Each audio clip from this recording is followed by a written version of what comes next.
there I was, Adam. There I was. It was Friday night. Mm. I didn't really have anything going on, so I put on a movie, and I was really tired. I haven't been sleeping much this past week, so I go, you know what? I'm going to put on a movie. I'm going to go to sleep, and I'm going to sleep like 10 hours. It's going to be wonderful. Nice. My mom, hi mom, I know you're listening.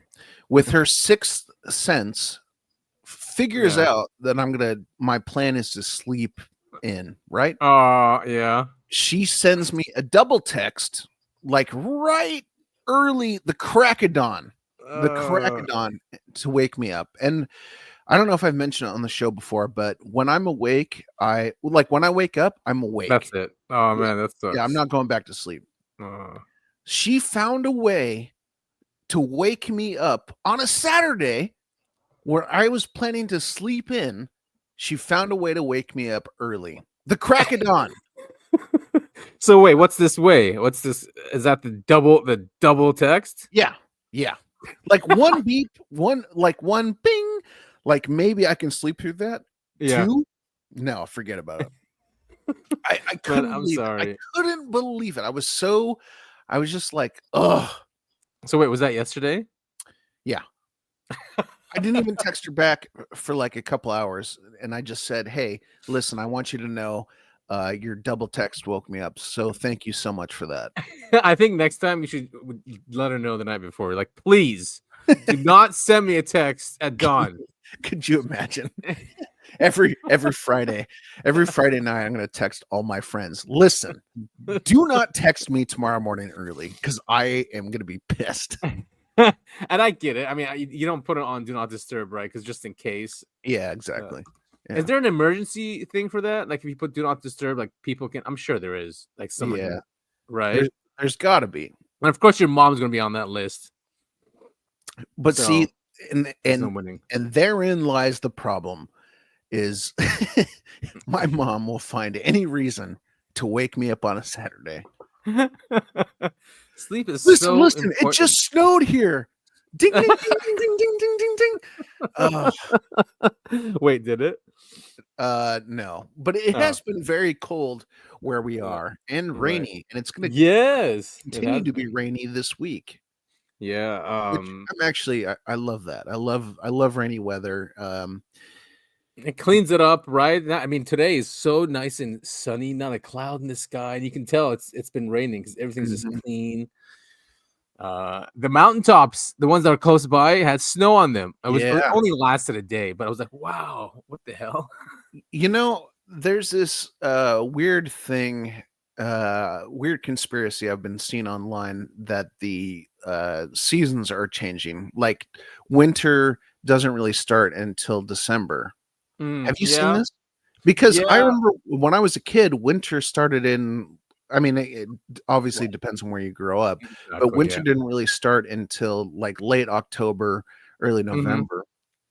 But now it's been pushed January, back. Right? Or pushed back. Yeah. So now winter starts in December. Yeah, exactly. December, January. Yeah, it's kind of weird, right?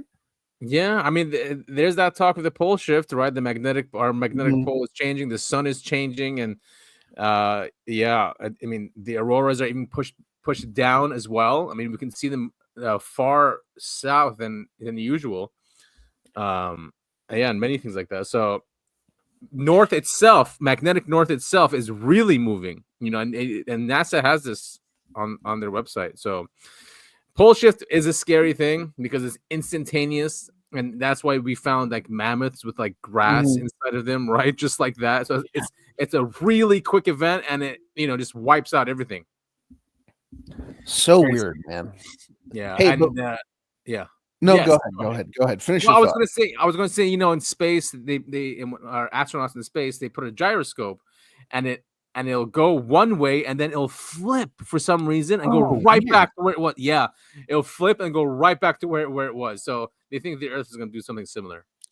Yeah, I think AJ does it at the Y-Files. I think he does an episode about the pole shift. I'm sure he does. Yeah, I mean, he's covered pretty much everything, right? Yeah, and I think we need a hecklefish on this show. Okay. I'm sure This show being What show? the Uncovering Anomalies podcast. Yes. Perfect. Yeah, that wasn't a very good transition, but we needed It was to start. hilarious though. So, of course, as always, joining me is I have a need to know, Adam. Hey everyone, and hello Topher. And I'm tired, Topher, because my mom woke me up yesterday early. I'm sorry. if you look at my what's it called? My little icon. It's a PFP, yeah, profile picture, PFP. Yeah, it's a really tired looking cat smoking a cigarette, and I think it's very accurate right now. You know, the idea of a cigarette is so much more the idea of one in my head, like, it's so much better than when I actually smoke one. Like, I'll smoke one, I'm like, this is not what I want, what I was expecting. No, dude, I'm right there with you. I smoked cigarettes for a number of years, and I miss it. And then the few opportunities I've had since I quit smoking cigarettes, every time I get one in my hands and smoke it, I go, this is just, I don't like this. Exactly the same. It's just the thought. Yeah, no, you're totally right. It's the I don't know what it is. Of having a cigarette. Yeah, so both of us have cigarettes in our and yeah, I always thought yours was more of a joint. Like, it looks like you're smoking weed. Okay, I can get away with that too, right? Yeah. That's a joint. Hilarious. All right, well, we didn't have a show last week. We did not. You were super busy celebrating a family member's birthday that we ranted about before we started recording. Yes, it was a lot of fun, let me tell you. I would do it again, as it was a small cruise, let's just say that. I won't say where it was. It's one of those short cruises, and I had really low expectations, and I was surprisingly happy about how it went, so might do it again. Nice. Well, didn't see any UFOs. I hope I get the invite next time. Well, kind of. I kind of hope I get the invite next time. Yeah, I mean, if you're willing to go into debt like I did. Yeah, that's the thing. Cruises are kind of an interesting concept. I mean, it's a floating hotel. Exactly. You know what I mean? Yes, it's a floating. Well, yeah, in this case, like a casino too. But yeah, it's a floating hotel. You know all the staff. You know all the people. It's like, you ever play the game Tiny Tower? It's like no, I haven't. All right, so yeah, so I guess it's like Fallout on your phone. Remember, you build bunkers underground, like floors of bunkers, like you invite people in, and then you give them jobs. So it's the same thing, but it's a tower. That's what it felt like to me. Everyone knows each other. Everyone works there. We're all going to restaurants or. A friend's wife used to work on a cruise line, and she always talks about the stories that she had under decks. Like, the staff apparently, they sleep I saw that. Like sardines. Yeah. They're crammed into these little tiny rooms, but man, they have a lot of fun down there, apparently. I'm sure they do, because that's weird. Yeah, I was wondering that. I'm like, how come the staff is not partying with us? Because everyone is partying, right? And they're serving us. Have their own parties. Yeah, okay, that's what's going on. I figured. Yeah. Okay, because they seemed really close, like really close. Like, yep. That's what I've heard. Okay, no, that makes a lot of sense.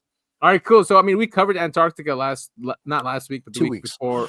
And then we found in our research, we found a mention of 1936 or 37 Germany UFO crash. So we'll go through that and see what we found. Okay. Great.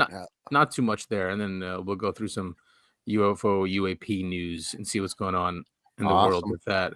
Awesome. But before that, yes, before that, we're gonna play your latest Outk EDM. It's like a month old at this point, but we didn't get a chance to play it 2 weeks ago because your computer was having issues. So that's right. Well, hopefully with what StreamYard has done, we won't have any of those issues. And this song really goes well with the background. So it does. All right, here we go, and we can continue. Just woke up up and I can't feel my body. The room is dark, the people are shady. Their heads are too big, their bodies too small. They poke me with things that make my skin crawl. Oh my God, I don't think these are people at all. Now I'm running for my life. Need to get back to my kids, back to my wife. The little gray men, they point and screech. They must be upset that I'm off the leash. But don't worry, this will never happen to you. Because Adam and Topher will see you all through. Just keep listening to the UAP podcast. And keep your eyes up with your 2 feet moving fast.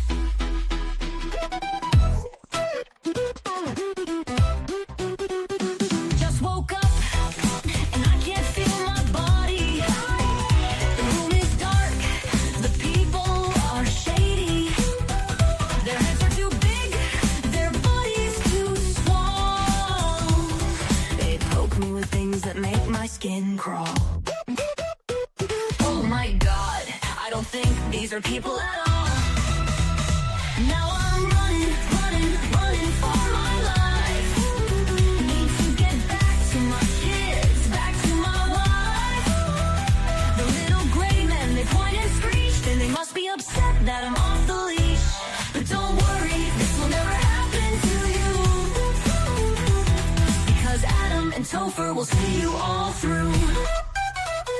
Just keep listening to the UFP podcast. And keep your eyes up with your 2 feet moving fast. Running for your 2 feet moving fast. Now I'm running for my life. Yeah. Need to get back to my kids, back to my wife. The little gray men, they want to screech. They must be upset that I'm off the leash. But don't worry, this will never happen to you. Because Adam and Topher will see you all through. Just keep listening to the UAP podcast. And keep your eyes up with your 2 feet moving fast. But don't worry, this will... All right, that is a great one, huh? It really gets you Amazing. riled up. So listen, if you want to be a musical artist like myself, all you have to do is download the app Suno. They're not paying us, by the way. No, I'm they're just saying this. Do they have all an you affiliate do is- program? Yeah, sorry. Huh? Do they have an affiliate program? Well, they should, because Yeah. I'm promoting them pretty hard. Yeah, go ahead. All I'm saying is it's not that hard to write music. It's Yeah. shout out to our family member who makes music, and I apologize. Well, do you mean it's not that hard to write lyrics? Because he does say that. He goes, the toughest part is actually writing the music, because he used to have people come to him like with lyrics, and he'd be so annoyed. Like, could you put this to a song? Like, yeah. Because he would always write the music, and then lyrics come way last, and he'll do those really easily. But I think that takes talent. So if you think it's easy. No, lyrics. well, No? it's easy-ish. That song I wrote at work on a break. You just have to make the words rhyme and like make sure there's the right amount of syllables. So that the AI app will make it work. Because I mean, yeah, and it has taken you like trial and error with the oh AI yeah, for sure, system. Yeah. But also, I'm writing about a particular topic. It's always about this podcast, Right. or aliens or UFOs. I mean, it's always Yeah. the same thing. I couldn't write like an album about falling in love, for example. Well, maybe I could. Maybe I'll try that. Like I was telling you before the show, my lyrics are starting to get more and more experimental. Well, I'm looking forward to it for the new one. Cool stuff. Very cool. All right, so let's get into this. Let's get into it. So, like we mentioned last week, we did find some mentions of a 1930s crash. It's really hard to find stuff. A lot of the websites are gone. Like, they give us not found. The internet is weird. just, yeah. Remember when the internet used to be like the Wild West, where like you could do anything? Not anymore. Yeah, not anymore. It is really being erased, and I think it's a lot to do with this. You have to pay for this stuff. These people have to pay for their websites to be up, and it's not cheap. I mean, I guess you could have the free ones like WordPress.com. I think is free. What was it Blogger? One of the Google ones. What was it called? Was it Blogger.com maybe? Anyway, those ones would stay up just as long as they pay for it, or it doesn't. As long as it abides by their terms of service, for example, like but you're right. The internet before was just so many websites. They were shitty, and they weren't like I'm not like reminiscing about those days. I mean, because the websites you'd go to were just god awful. What was it, like, but you didn't know any GeoCities? better. You didn't know any Right. better because the internet was so new, and now everything's curated and preened and pruned. Right. Yeah, So it was really hard to find stuff Yeah. about this. So I mean, there are some links, and we can go through them. This is from Jake Carter at Anomal Alien. Right. Not too So- long ago, 2021. We should probably give some background on why we're covering this. Yeah. So 2 weeks ago, we talked about Antarctica and all the stuff. We talked about the Nazis that were there before, and one of the comments that was, or one of the passages that was in the article talked about the Nazi UFO that had supposedly, the UFO that had crashed in Nazi Germany. Exactly. In 1937? Yep, 1937, 36. Yeah, 36, 37. That supposedly gave them a leg up in technology. Right. Before World War II, or as World War II was happening. And the founding of New Schwabenland was in 1938, so that coincides with this, or with around that date. And it's probably given excuses to why they were so advanced. I mean, they did have occult societies, which we'll go over, like the Vril Society and the Thule Society. And again, I want to stress the Nazis were totally fucking evil, like just the most vile people on the planet. Yeah, they were supremacists. All supremacists are evil. Yeah, but they clearly had something. What am I trying to say? They had something magical about them. I mean, that was the whole reason we've talked about Operation Paperclip over and over again on this podcast. Yeah. The U.S. and Russian governments took these Nazi scientists out of Nazi Germany and pulled them in and integrated them into their societies. I mean, it's wild. Yeah. I mean, a lot of people are saying, they were nationalists and they weren't supremacists. And so there's that argument going on, right? That they just cared for themselves. And I mean, I don't know about that. I don't want to argue about that. It's not about what this show is about. But there was something about them. Now, is that the occult? Is it that type of thinking that makes you more advanced, or were they really in contact with other intelligences? I wouldn't say maybe not really physical ones, but spiritual ones that allowed them to advance technologically and scientifically. And looks like we copied that, right? We brought them over here, and they kind of infiltrated our system and put those ideas into our kind of deep state. Jesus, what was that? Right? Well, did you hear something? Yeah, it was, man, that was weird. Okay. All right. Sorry. I heard something very loud and as you were talking. You want me to pause? You good? No. I think we're good. Okay. So yeah, it kind of continued. There's something about them that we were interested in, and the central bankers were interested in, and went and got it, and got them and whatever they had and put it here. Russia did the same thing too, right? Both Russia and the US basically divided them up, and then the Cold War started. It reminds me of like playing child sports, like when you're in elementary school and you go, I pick you, I pick you, you, to be on my team. Yeah, exactly. They were the winners, and here we are today. Now China has done what it could without having Operation Paperclip. So yeah. All right, so just get back into that. So this guy, Jake Carter, he did some research, and here it is. He goes, this incredible story, covered up by both the US and USSR for more than 70 years, is allegedly the actual basis for the Nazis' intense research into wingless disc aircraft.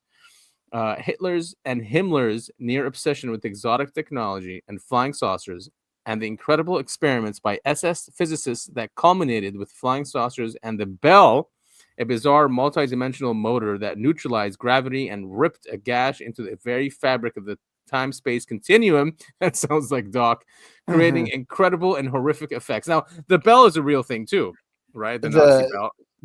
I was just saying the Nazi Bell. Yeah. They oh God, where was what state was it where it supposedly crashed in? Wait, this one? The crash? Wait, Kecksburg. Yeah, Kecksburg. Yep. That is weird. So yeah, lots of people are saying that is like a Nazi that was basically in orbit since the 1940s, and then it crashed in the 60s in Kecksburg, which sounds like a German name. Yeah. Hi, Kecksburg. I was gonna bring up like those AI. You hear those AI?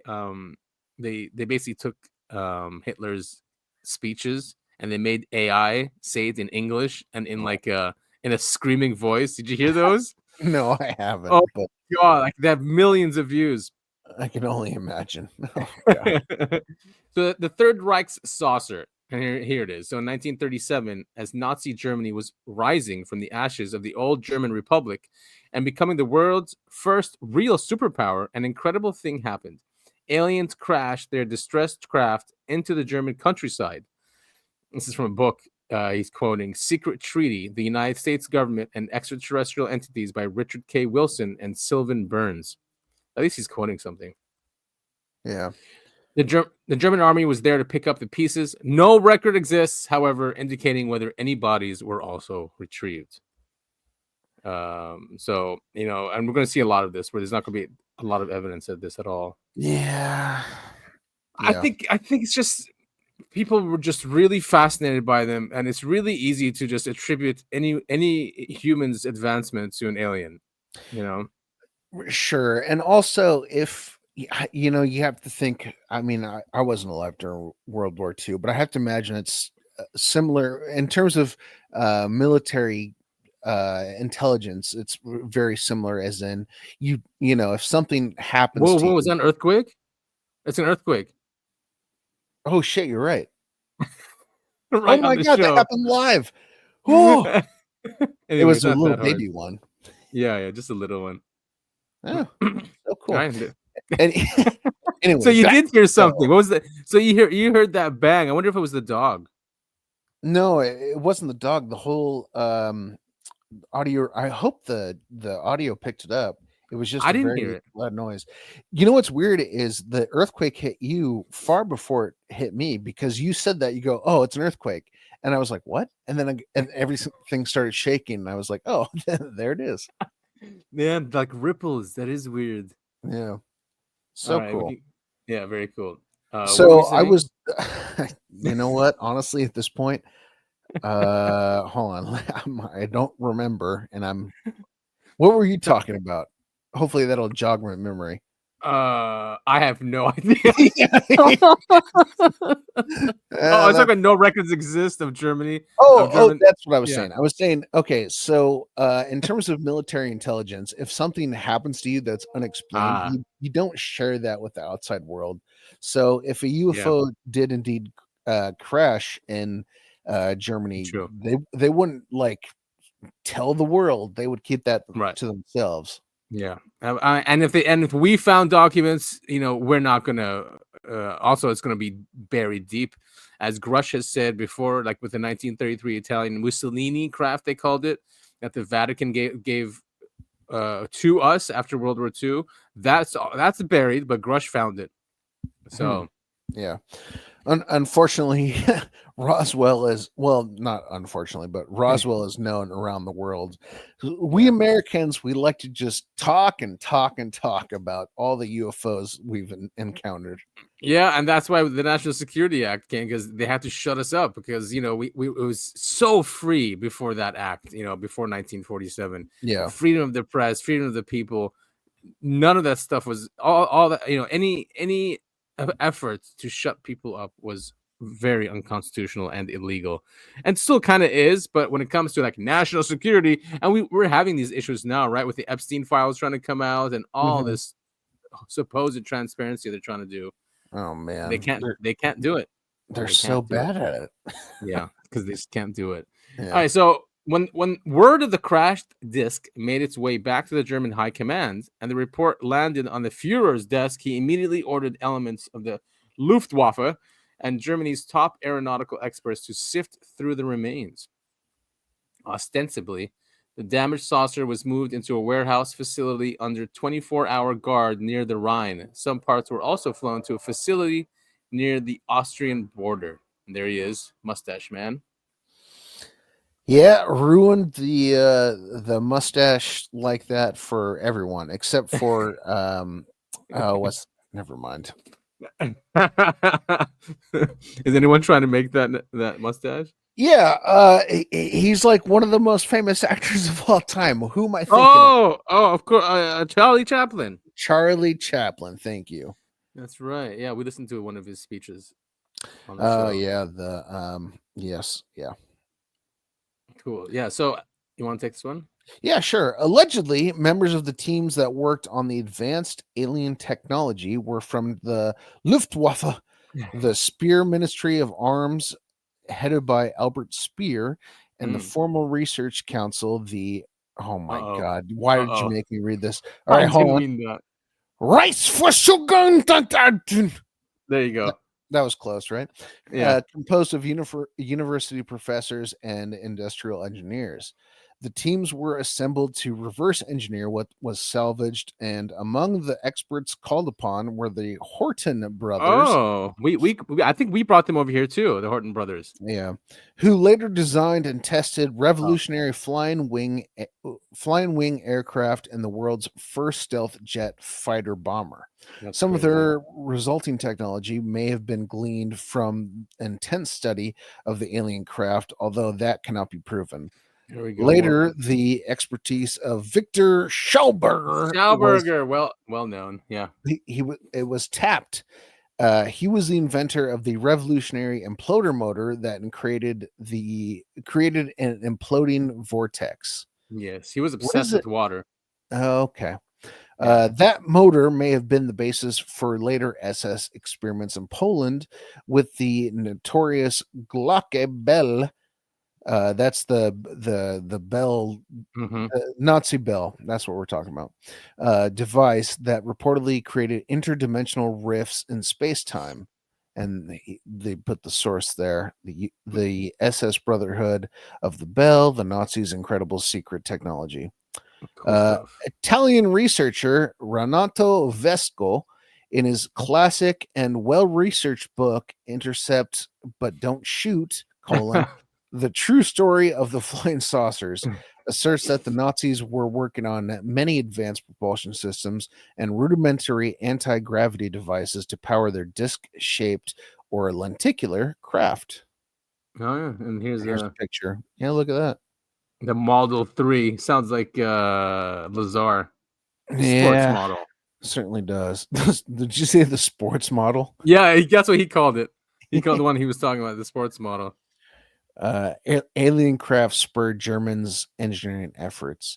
Although vastly influenced by the capture of an actual disc, research into circular aircraft have been going on as far back as the experiments in Italy before 1920 with crude jets attached to aerodynamic discs. The ET craft served to advance propulsion, electronics, and provided clues to workable designs, but the scientists were at a loss regarding the metallurgy, as the craft was composed of materials unknown to them and impossible to duplicate in the lab. Makes sense. Yeah. Some of Germany's most advanced theoretical engineers and physicists were personally tasked by Hitler to get the technology working and make it available for the war effort. In that regard, geniuses like Balenzo, Herbermole, Meath, and Shriver were recruited. So many fun names. This is a good article, by the way. Yeah. Documents captured by the Allies after the war indicate that Shriver was the first to have some success with the disc technology. His own research, augmented by what had by then been deduced from the retrieve saucer, enabled him to build a working craft powered by specially designed jet engines. The craft, however, was unstable. The first two versions ended in disastrous crashes, killing the test pilots. Another Well, book. we've all been there. Yeah, we have. Yeah, I mean, it really looks like that. Yes, there is evidence that the Nazis did have these flying discs. I'm still not convinced that it's because of a crash. But it goes. We talked about it 2 weeks ago. The Nordics, right, were supposedly helping the Nazis. Well, I don't know if they're helping the Nazis, but they were. Yeah. The That Nazis is in the were lore. contacted by them supposedly, and Hitler was trying to make a society that was filled with tall, blonde, blue-eyed Yeah. And it people. is, and it is in the contact lore too. And there's been a lot of not abductees but contactees that said that these beings spoke German. So it could have been a breakaway group from Germany also that just because if you are going to go into space and really far away, I mean, by the time you come back, it would have been like 100 years, 200 years. I mean, but that shit doesn't come out of nowhere. You know what I mean? Like, No. It's such a bizarre concept to me. Because again, Hitler was not blonde. He was not tall. He wasn't. No, he was not blue-eyed. But he had this obsession with creating this, Aryan race that fit all these qualities. Yeah, So and Norway and Sweden were right there. Mm-hmm. They were right there, right next door. I'm just trying to say, like, well, it doesn't come from no place.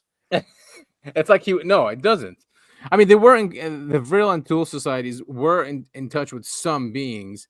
They had to.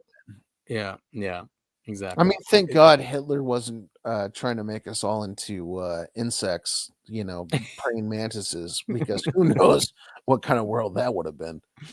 I know. Oh, that's hilarious. All right. So as the years advanced and the Allies began counterattacking Germany, some Nazi officials began pressuring Schauberger to adapt a version of his repulsine imploder to serve as the motive force for a different type of disc craft using the vortex propulsion motor. And here's looks like a fake image. I was gonna say, what's this picture from? Does it's it called say? a Haunebu, and let's see underneath here. No, there's no caption. Caption. Although the Nazi engineers and scientists built their first experimental saucers from light steel or heavy aluminum, the steel still proved too heavy and the aluminum too soft and not tough enough to withstand the stress subjected to it when molded into a lens-shaped craft. Frustrated scientists finally gave up trying to unravel the mystery of the alien metal and succeeded in creating their own version with an alloy of aluminum and magnesium in 1944. The new alloy was exactly what they needed to design bigger and better craft. The metal was light, yet more durable than simple aluminum. Hitler pressed the engineers onwards with greater frenzy. Germany was now suffering nightly bombing raids, and factories across the country had been moved to gigantic underground facilities.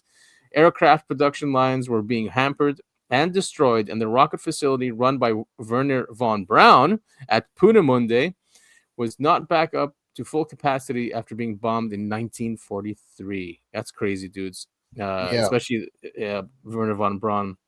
But it really looks like the Allies were after something. I don't think. It certainly seems that way.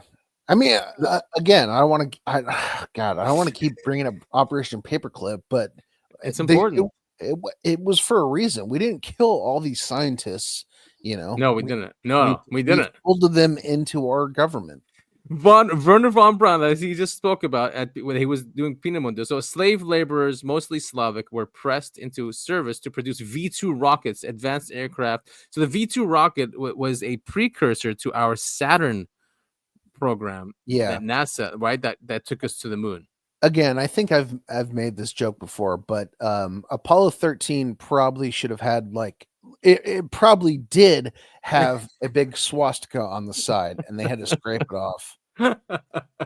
Disney even made a great documentary because they showed the V2. They had videos of V2s launching over and over and over. Then they showed when we brought these scientists over here. They didn't call it Operation Paperclip though. They just said, "Oh, we captured these V2s and we brought them over to New Mexico." Then they showed the launches in New Mexico and how good they got. Basically, Right. it was like the fusion of like this science and central banking, basically, created like this what we see today, this world today. Mm-hmm. The infinite amounts of money and science.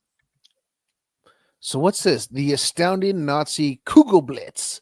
According to documents and the testimony of surviving Polish slave laborers, the Germans actually created an assembly line to manufacture a flying disc weapon called the Kugelblitz, in parentheses, ball lightning.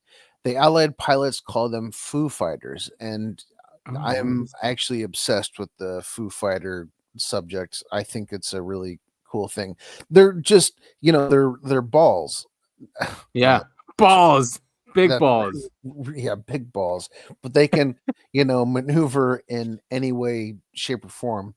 The Kugelblitz was the first real flying saucer ever manufactured by any nation on Earth. Several of the tests were secretly attended by Hitler and the SS chief Heinrich Himmler. According to captured documents, the radio-controlled craft were made in the underground factories at Thuringia. Thuringia, and the craft varied in size from 10 to 15 feet across. Drones, reportedly, yeah, drones before their time. Yeah. Reportedly, they were amazingly maneuverable and were able to achieve speeds of more than 1,250 miles per hour. They emitted a strong electrostatic field designed to disrupt the electrical circuits of conventional aircraft, causing many enemy planes to falter, dive, and crash.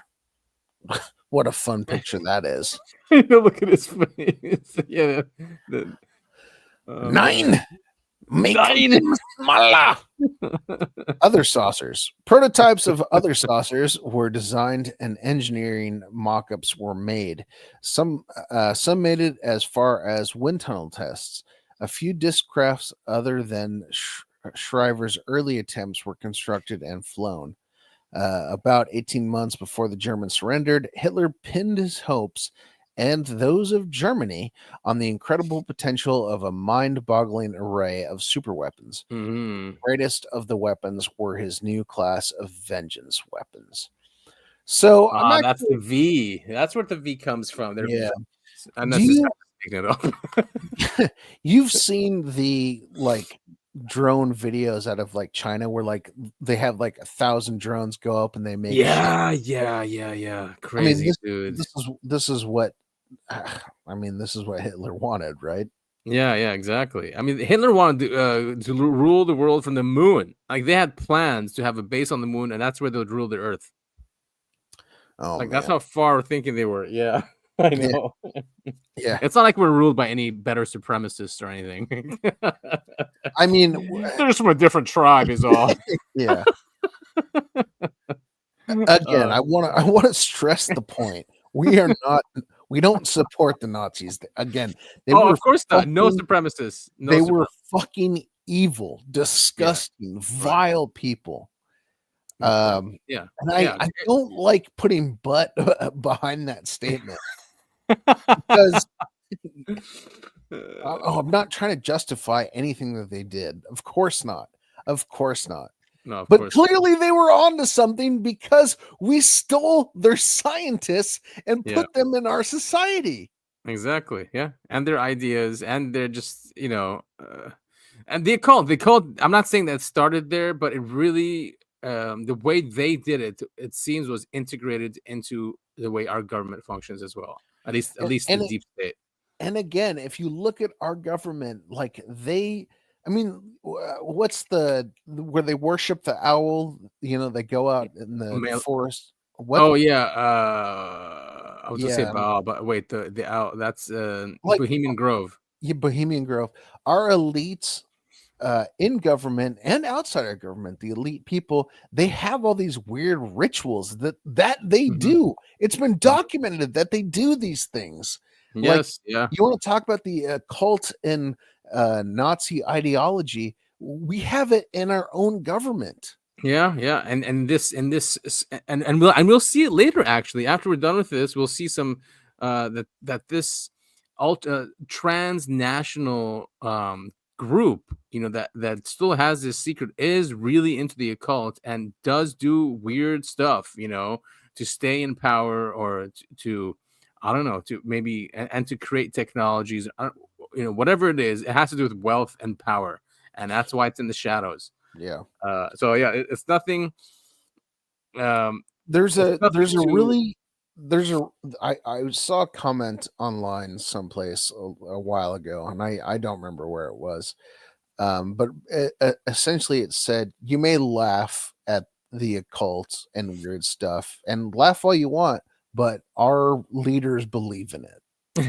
yeah, I've seen that a lot too. Yeah. You might not think it's true, but they think it's true, and that's all that counts, right? Yep. Yeah. So I guess V means vengeance. The old V weapons were the rocket plane V1s. You see those ones? It's like drones, basically. Nice. It's an airplane, or it's a drone that has a bomb on it, and you could people used to see it go through London, just like. I don't know how they guided it, but maybe they just sent it. But it was like a fixed wing craft that crashed and exploded, which is the same kind of drones we have today. Well, not us, but like the Ukrainians use it. I think I was just about to bring that up. Yeah. So and that was the V1. And also, if you really want to go down the rabbit hole, and I'm assuming you do because that's why you're listening to the podcast, right? You look up stuff about 9/11 and you see the planes that crash in those towers, and they suspiciously have things hanging underneath them. Exactly. That was in Loose Change, right? They saw that, and that's why they crashed perfectly where they were supposed to. Yeah. Because they were probably remote. So so the V1 was that rocket plane, and it's intercontinental missile V2. I guess it could be intra as well. No, I like that you're editing this article as we're reading it. Intercontinental missile V2. Hitler's dream envisioned the world's first cruise missile, a V3 suborbital intercontinental. Oh, there's okay, so he was right then. A V3 suborbital. Sorry, Jake. Suborbital intercontinental hypersonic rocket capable of hitting New York and Washington. And then weird. Yeah. Weird. We were just talking about 9/11, and weird. Here it is. Oh, I feel another earthquake coming now. I'm just kidding. Really? Oh, okay. No, because we're talking about that subject. And then there were the flying saucers. SS Reichsfuhrer Himmler recommended SS Gruppenführer, I hope I said that right, Hans Kammler, to head the saucer project and save the fatherland. Hitler agreed. Man, this is I really hope the information in here is right. I mean, he did cite many books before, but I haven't seen anything before. But undoubtedly, Germany's super weapons, specifically those they were perfecting in the closing months of the war, would have defeated the Allies and helped Germany conquer and rule Western and Eastern Europe, suppress the USSR, and keep America neutered, even with the new atomic weapon the US had developed. But the Germans ran out of time. And, we did mention that last or 2 weeks ago that's why they went to Antarctica, right? Yeah. They ran out of time. Well, and it's really scary when you combine Antarctica with these, super weapons. Because if you think about it, like if they had some sort of base in Antarctica, you could hit any country, whenever Mhm. you want. Oh yeah, and go right back there. No one can do anything about it. I Yeah. mean, I don't think nukes can, because you're talking about miles deep of ice. I mean, I'm not gonna say nukes can't. I mean, I'm sure an H bomb, if you launch enough of them, it's gonna do something, Yeah. right? Those things are not a joke.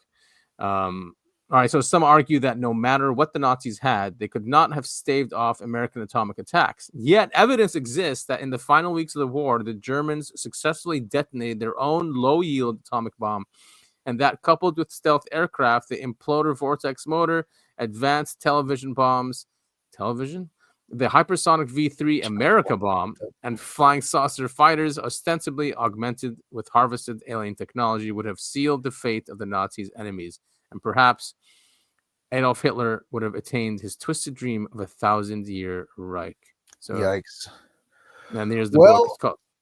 Man, here's the thing is, I mean, not obviously, Hitler died, but I mean, he integrated Nazis into all aspects of the world. I mean, we not we well yeah we and Russia pulled Nazi scientists into our infrastructure, We sure and then did. a bunch of Nazis fled to South America. I mean, it's crazy, man. Yeah, and there's evidence that they did flee to South America. Actually, I think Argentina now is going to give us evidence of that. Milei, the new president there, he's going to give over some documents that shows that even Argentina helped Nazis move to. Well, and like I texted you, even the Catholic Church helped them. I mean, Yeah, that's nuts. So they helped him move, right? mm-hmm, mm-hmm. I mean, if you want to get into that, I could see kind of why, just who the allies, when you talk about who's behind that. And then anyway, we don't want, let's not get into that right now, but I could see why. Yeah. Let's just say, again, not saying that Nazis and Nazi Right. ideology was a good thing. I'm just saying that it was two factions, and we could say it. It is literal Jewish central bankers against the Nazis. That's what it was. Yep. That's who Nazis kicked out. They made it pretty clear that's who they wanted out, and they were not having any of it. And they brought the United States into it with England, and they won. And that's the world we live in right now. Mm-hmm. Yeah, I'm just saying, and yeah, because I know. Good. Yeah, good. Yeah. I mean, yeah. So this is another document. Article I found. It's a WordPress.com from 2022, so it's not that old. All the old stuff, it was really hard. I mean, it's not even available, I don't think. But again, not a lot of corroborating evidence, just a lot of talk and rumors. So this is the same thing. But he talks about Haunebu, which is that even made up? I'm not sure, because it wasn't in the other document, was it? Did he say Haunebu? Wait, our last article did not mention this name. Let me just search for it quickly. Oh yeah, no, not at all. Huh. So yeah, so I'm not sure where it comes from. So I don't know if we have to go through this whole article. I mean, we pretty much covered it. I agree. Let's see, Germany. I mean, yeah. So here's that 1938 New Swabia, right? Set an expedition there. Nazi UFO tales. Yeah. Nazi Germany conducted research into advanced propulsion technology. We know that, including rocketry. Yeah, we definitely know that. Victor Schauberger. All right. Yeah, he's there. Engine research, flying wing craft, and the Arthur Sack AS-6 experimental circular winged aircraft. Some UFO sightings during World War II, particularly those known as Foo Fighters, were thought by allies to be prototype enemy aircraft designed to harass allied aircraft through electromagnetic disruption, a technology similar to today's electromagnetic pulse EMP weapons. So a lot of people, I don't know if they know this or if it's widely accepted, but when we flew the Enola Gay over to Japan, it was accompanied by like 5 Foo Fighters, and I did not know that. I didn't know that. Was it really? yeah, it was. Wouldn't surprise me. Wow. Okay, cool. Totally weird. I mean, but again, and this goes back to what you specifically have talked about on the show. Aliens are obsessed with nuclear technology. First They really are, yeah. nuclear bomb dropped, in Japan. And the Foo Fighters were there. Yeah, and they probably followed us. Maybe that's what. Yeah, that makes sense. So they probably sensed something that was in that craft, saw what it did. Then they've been following us ever since. That's probably why. It's probably why it led them to New Mexico, right, where these things were launched from. And the saga, the saga continue. That'd be a nice movie. No, it's totally valid theory. So I mean, this guy, and now we didn't cover this in the early one. So a lot of these rumors come from these early claims. The earliest nonfiction assertion of Nazi flying saucers appears to have been an article which appeared in the Italian newspaper. I'm not even going to try and pronounce that. Actually, I will. Il Girone. Nope. D'Italia. D'Italia. There we go. In early 1950, written by Professor Giuseppe Belluso, an Italian scientist and former Italian Minister of National Economy under the Mussolini regime. It claimed that types of flying discs were designed and studied in Germany and Italy as early as 1942. Belluso also expressed the opinion that, in quotes, some great power is launching discs to study them. Huh. The same month, German engineer Rudolf Schreiber gave an interview to German news magazine Der Spiegel, in which he claimed that he had designed a craft powered by a circular plane of rotating turbine blades 49 feet or 15 meters in diameter. He said that the project had developed by him and his team at BMW's Prague works until April 1945, when he fled Czechoslovakia. His designs for the disc and a model were stolen from his workshop in Bremerhaven in 1948, and he was convinced that Czech agents had built his craft for a foreign power. In a separate interview with Der Spiegel in October 1952, said that the plans were stolen from a farm he was hiding in near Reagan on May 14th, 1945. There are other discrepancies between the two interviews that add to the confusion. In 1953, when Avro Canada announced that it was developing the V-29AV Avro car. Oh, the Avro car, yeah. A circular jet aircraft with an estimated speed of 1,500 miles per hour or 2,400 kilometers an hour.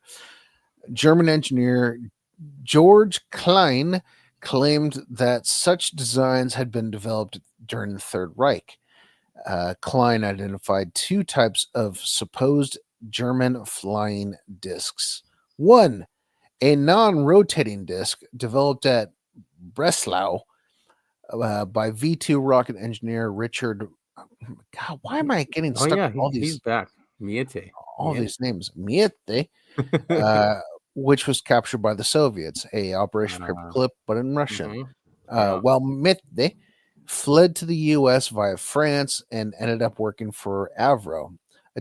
Number 2, a disc developed by Rudolf Schreiber and Klaus Heibermohl at Prague, which consisted of a ring moving turbine blades around a fixed cockpit. Klein claimed that he had witnessed this craft's first manned flight on 14th of February 1945, when it managed to climb to 12,400 meters in 3 minutes and attained a speed of 1,400 miles per hour in level flight. That sounds crazy, especially in 1945, man. I mean, just nuts. You want to take this because I'm tired of trying to the names. Yeah, I hear you. So Le Matin de Magiciens, a 1960 book by Louis Pauwels and Jacques Bergier made many spectacular claims about the Vril Society of Berlin. Several years later, writers including John von Helsing, Norbert Schring Rathofer, and Vladimir Trzynski have built on their work connecting the Vril Society with UFOs. Yeah, I mean, there's a lot of that in there. Yeah. Among their claims, they imply that the society may have made contact with an alien race and dedicated itself to creating spacecraft to reach the aliens.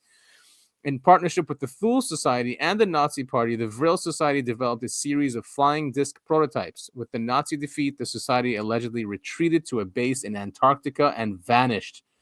Vladimir Trzynski, a Bulgarian engineer who bills himself as president of the American Academy of Dissident Sciences, claims that the Germans collaborated in their advanced craft research with Axis powers Italy and Japan and continued their space effort after the war from a base in New Swabia.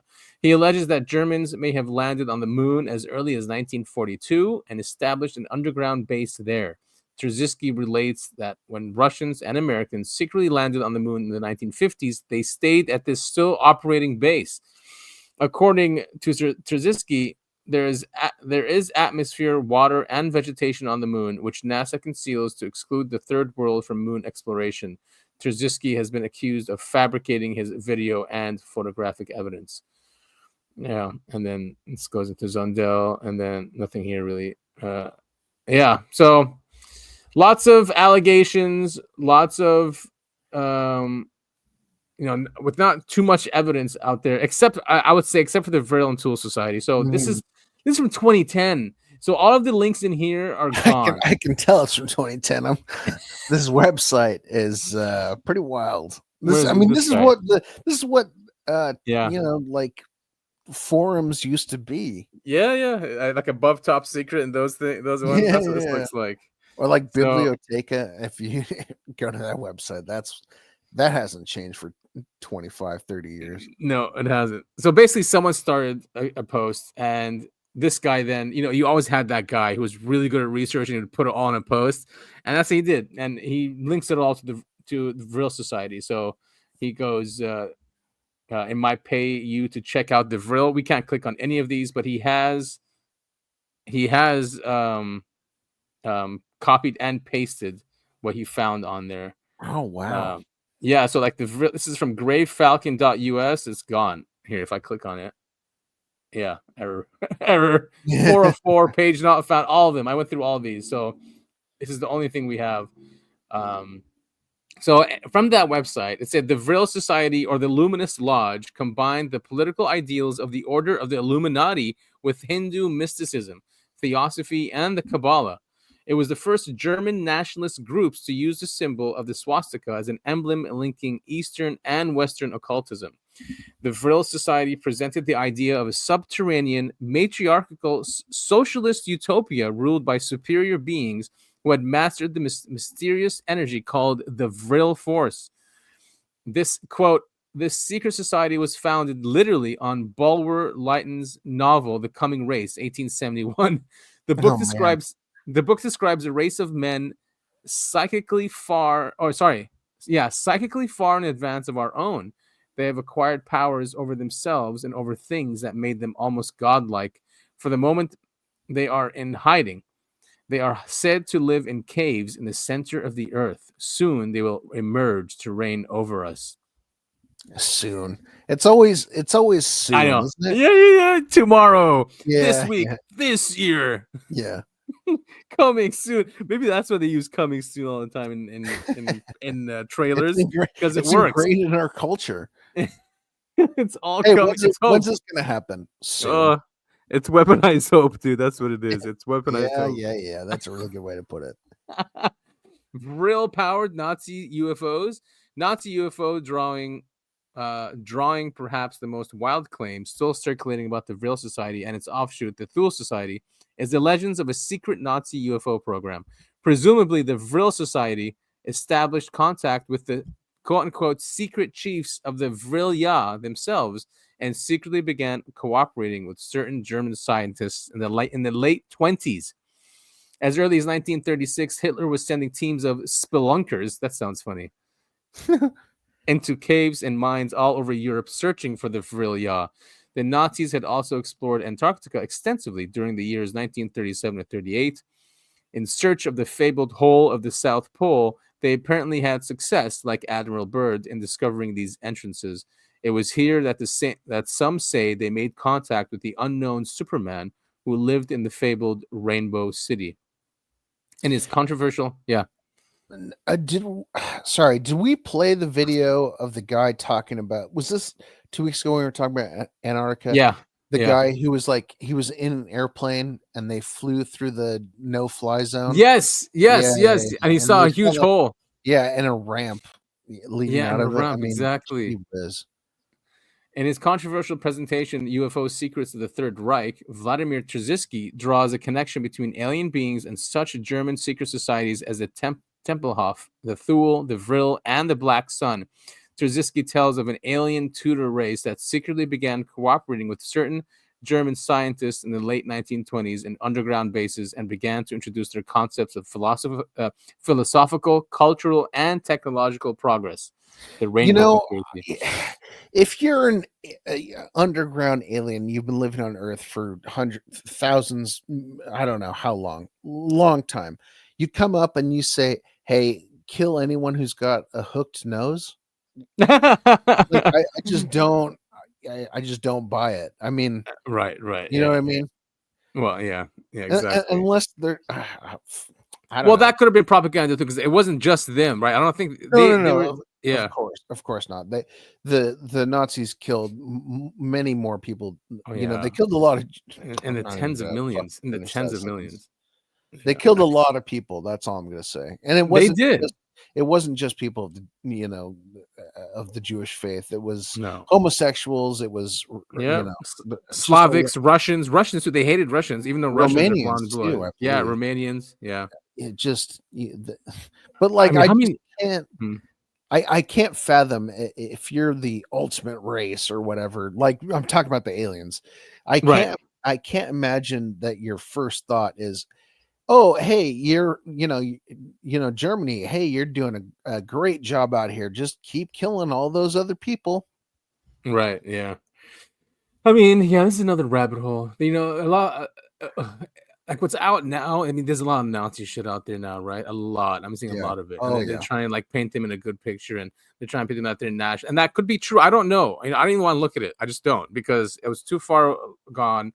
But lots of nationalists everywhere gravitate towards them because they say that they were nationalists. The problem is they were expanding. That was the problem. That's why I don't really believe it. Like, if they were nationalists, they would have kept to themselves, really, and just protected themselves. Why did they go into other countries and expand? And they wanted to expand more. So that's why I don't get the whole nationalism means you have a border and that's it. This is my country. I'm going to protect it, and this is for us, only for us. And you can draw parallels to today. There's a country in the Middle East that just wants to keep expanding their borders, and then they dehumanize people that don't want their borders to go away. Right. Like, and it's like the only ethno state allowed to exist, right? Yeah, and it's a home for pedophiles, but that's a whole nother. We have that. Yeah, that's a whole nother conversation. That's for later. Maybe Epstein and his wife were involved, and what? Yeah. I'm sorry. We're gonna get this podcast. And it all connects, which is crazy. One of our commenters was it in the last episode? They're like, "This is 4 weeks in a row where your episode hasn't been taken down." Well, commenter, I'm here to break the streak. Yeah. Well, hopefully not. I'm really still fingers crossed. There's been a lot of stuff left. As long as we don't talk about that one disease that I can't even say anything more about. Man, we don't. There's a new one. Yeah, there's a new one. Yeah, bird flu. What is this?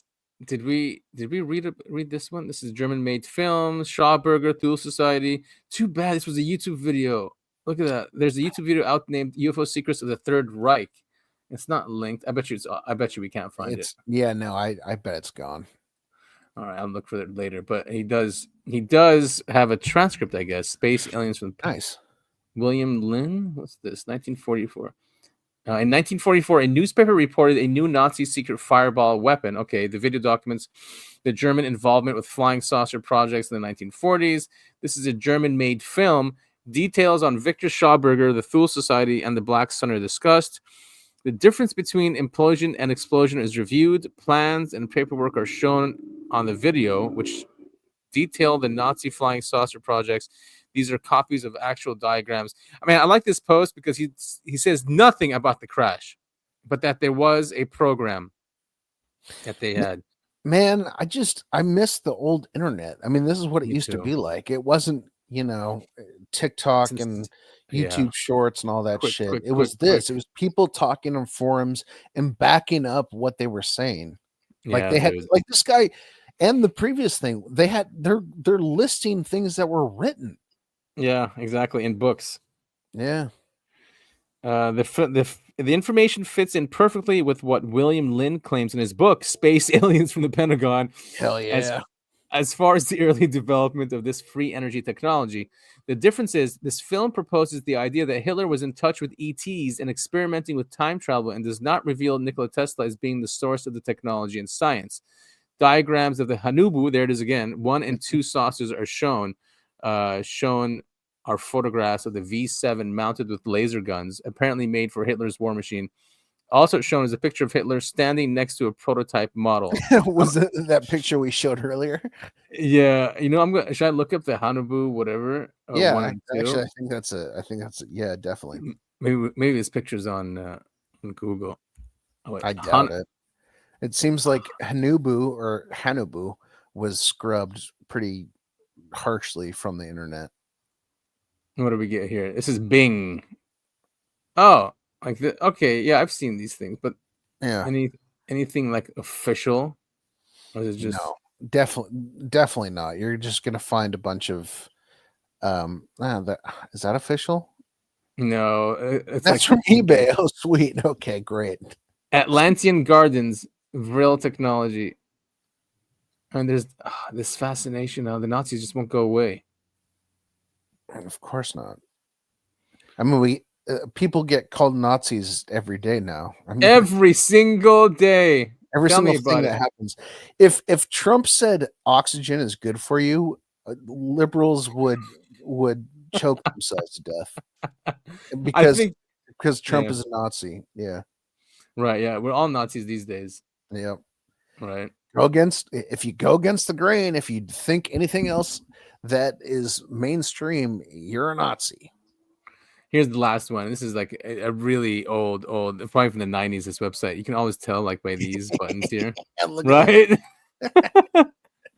But, I think nothing new here. He talks about just the same thing. He looked into it. It's a rumor. He's saying the rumors implied, the rumors have been consistent and widespread, which leads to the conclusion that there may be an element of truth in them. Yeah. But then he says, look into the societies, the Thule Society. Again, I mean, they were obsessed with, finding ancient artifacts. We talked about that 2 weeks ago. They were obsessed with the occult. Yeah, and this is illegal now too. You can't put this anywhere in Germany. It's very illegal. But this is the SS and this is the occult. This is the Black Sun. So this guy is saying, he goes, such was the strength of belief in the occult and its potential power that Himmler, a former Roman Catholic, ordered the construction of a spiritual Valhalla deep below in his SS fortress. And I remember seeing a history episode about this. And this is a real thing. They went there and it's like a temple. It's really cool. Have you seen it? I have not. It's really, I mean, it's like nuts. They really thought about this stuff. He purchased this former ruin in 1934 and had it rebuilt over a number of years at a cost of some 13 million marks. It was dedicated to the cult and belief system of the SS, the Teutonic Knights, and other mystical occult doctrines. Below the castle's elaborate main banqueting hall, he ordered the construction of a Hall of the Dead, supposedly to house urns containing the ashes and crests of his 12 closest disciples when they died. So very religious. Yeah, it's super like weirdly tied into religion. So Yeah. for those of you who don't know, the Nazis were basically on meth the entire time they were in power, and so maybe this is what happens like when you're on meth for your entire life. Did you see that video of Hitler when he's watching oh man, The the Olympics. Olympics? Yeah, he's just sitting there and he's like going back and forth like he is on meth actually. They were all on meth. They had I can't remember the name of the drug, but they had developed a drug to keep Yeah. them like awake and alert, supposedly, but it was essentially meth. Um, I mean, my whole point was like maybe this is what happens to your brain when you're on meth. You just go completely religious psycho, Yeah, or maybe. maybe they tapped into something or found something. But again, with all of these stories, I think there's, like it said at the top, I think there is a kernel of truth hidden in all of this nonsense. Yeah, for sure. And if you want to control a society, or if you want say you want to build a civilization for 1,000 years, you are going to create a myth. You are going to create a religion Oh yeah, around this, and that's what they did. They knew that, and they went around the world looking for this evidence of Aryans, and they went to Tibet and hell Antarctica. Yeah, yeah, they were looking for evidence of Jesus. They would look for the spear of yeah. destiny. Supposedly they found it. I Ark of the don't. Covenant, right? Too. Yeah, the ark. Yeah, the Holy Grail. I mean, that was we covered that 2 weeks ago. That's what was Hitler's white whale. He wanted the chalice. Wow. I mean, so that was really cool about them, just that. I mean, but it continued. It's not like our Can't intelligence say agencies you haven't can't done say that. you can't say No, that. well, That I was mean, so cool. our intelligence agencies have done the exact same thing. We Oh yeah, continued that, no, for sure. right? Yeah, I mean, we went and then looked for Noah's Ark and took satellite images, and we talked about, and there's the emails of Gilgamesh, right? And the giants, like Hillary Clinton talking about the grave of Gilgamesh in Iraq, and us going after those artifacts. So we kind of have the same obsession. I wouldn't say we're supremacists that way as a country. Obviously, we're not. Yeah, definitely not. Yeah, definitely not. I mean, close to it. However, there are elements that Oh, control sure. a part of this country that are supremacists. Oh, yeah, definitely. Definitely. So what is it? Was there a crash? I would say probably not. Was there a UFO program highly advanced? Yes, absolutely there was. Yeah, I'm after all this stuff, I kind of think the other way. Okay, so here's my Or theory. was it gifted, do you think? No, I think there was a crash long before World War II, but it was unearthed during the early years of World War II, and they what's it called? They used that technology to reverse engineer. That's the word I was looking for. Reverse engineer, their technology that made them so advanced. But I also think they were kind of stupid, maybe because they were on meth the whole time.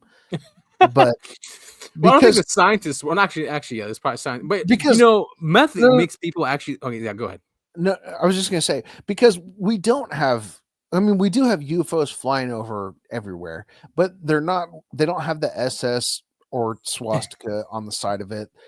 What I'm trying Right. to say is we're not being ruled by World War II Germany. No, we're not. So And I would say this world is a better world. It did raise up the poverty level for all countries. The system, even as a system of it's a debt based system, it did work to bring a lot of people. Look at China. China was disgusting in the 60s. Like, look at it now, and they're kind of using. I'd argue they're it's still disgusting. I mean, Do you know? if you could, okay, forget their politics. I'm talking about like how much money now the economy has, what they're No, building, but the bullet planes, the bullet trains. Why don't we have that? I mean, it's not like we're not capable of it. well, We're okay. busy. Listen. Okay. Yeah. If you're in China and you hit someone with your car, you have to take care of Fine. like their medical bills for the rest of their life. So what people do in China, and this is real, I'm not making this up. If someone gets hit by a car, that car will back up and go forward and make sure that they're dead before they leave because they don't. What are you laughing? That's No, real. I know, but I think I'm not laughing at you. No, I'm laughing at that they have to do that. No, I wasn't laughing because at you. because It's just nuts.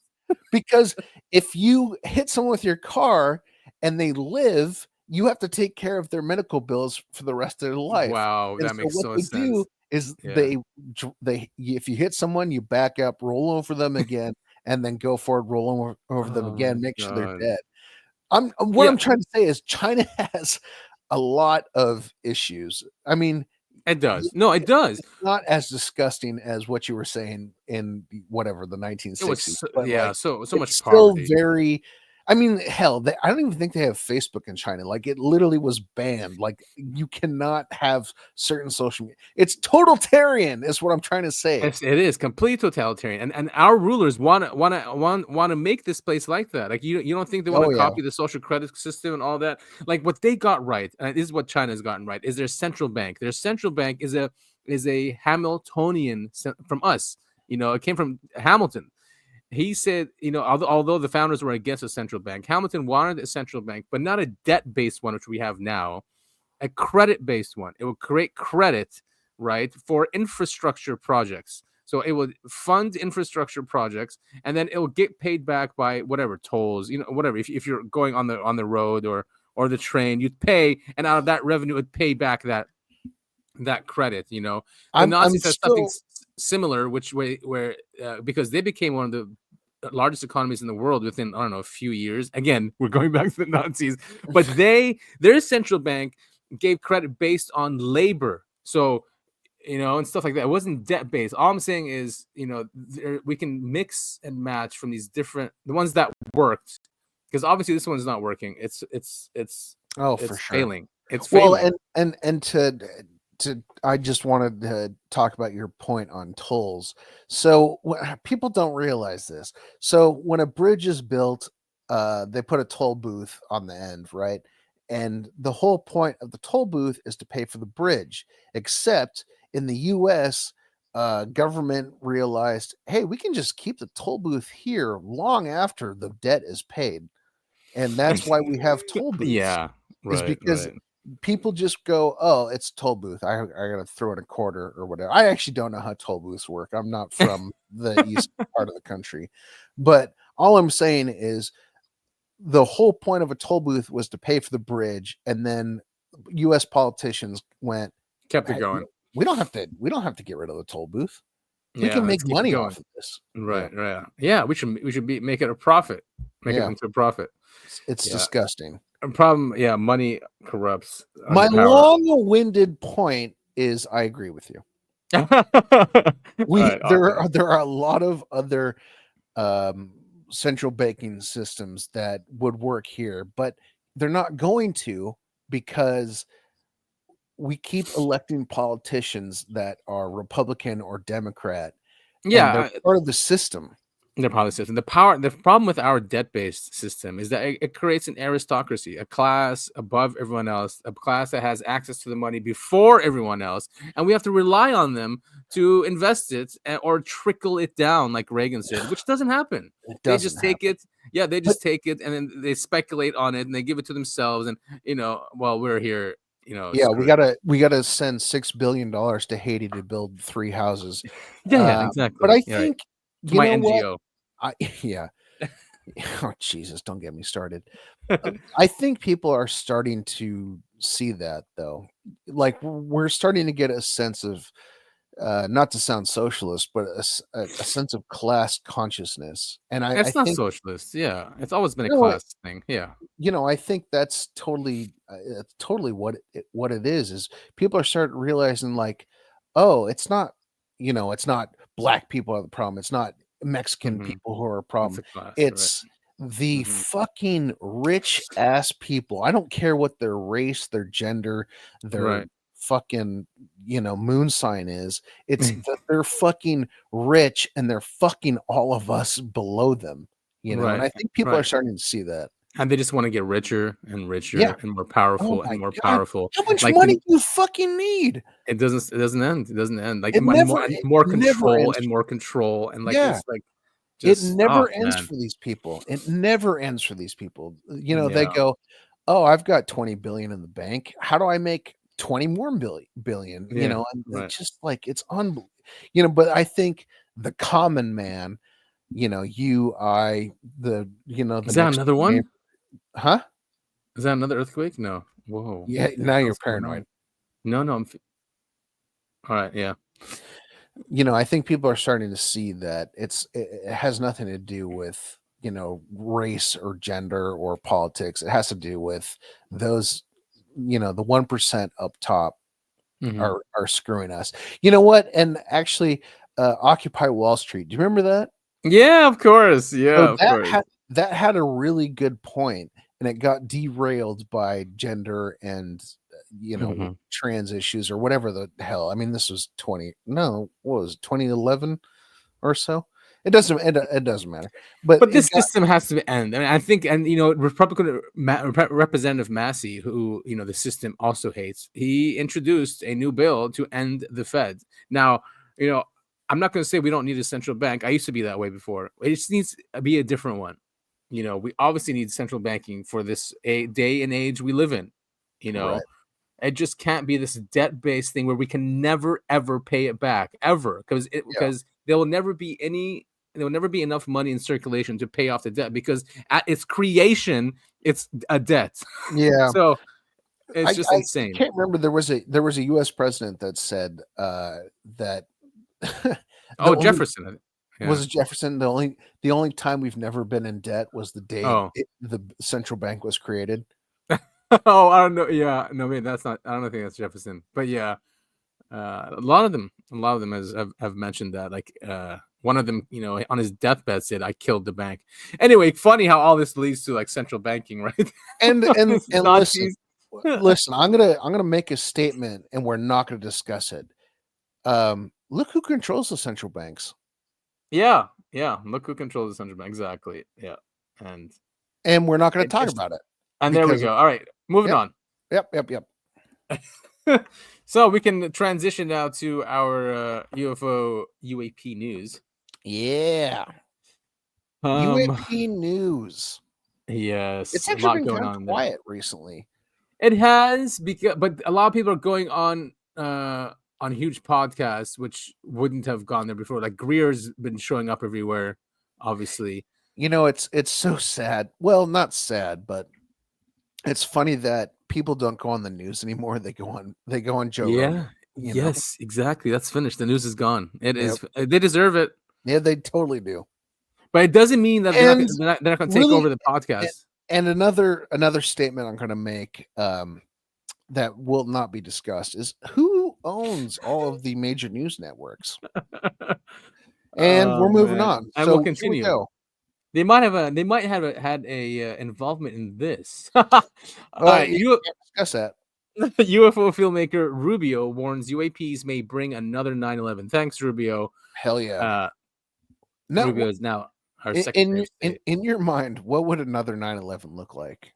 I know that's a really dark question. And it's the thing is, it's always something we can't think of. Like when COVID happened, I'm like, damn it, how do they do that? Like they always bring in the one that we just have no idea about. So it works on. It's like a magic trick. I think Yeah. they write so many scripts, so many, so many, and then they're like, all right, this is the one that no one has said anything about online or anything. Let's do it. So I don't know. Something's Like, happening here. it's going to be But something what big, it though. is ain't exactly Yeah, clear, yeah, according you to got that UFO too. documentary filmmaker Dan Farah, Fair, who maybe. interviewed current and former senior members of the U.S. government, military, and intelligence community on the record to look at what's going down.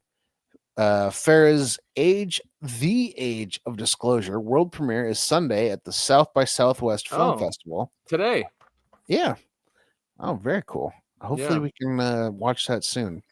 And the Hollywood Reporter's Q&A gives a glimpse into knowing about the unknown, as known in Congress as unidentified anomalous phenomenon. Hey, that's the name of our podcast. Yeah. The fancy new name for UFOs. None of the government leadership I spoke to are debating whether this is real. Fertile THR. That includes now Secretary of State.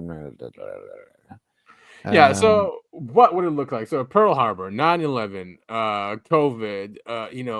Yeah. What they're not going to fake an alien invasion because no one's going to believe it.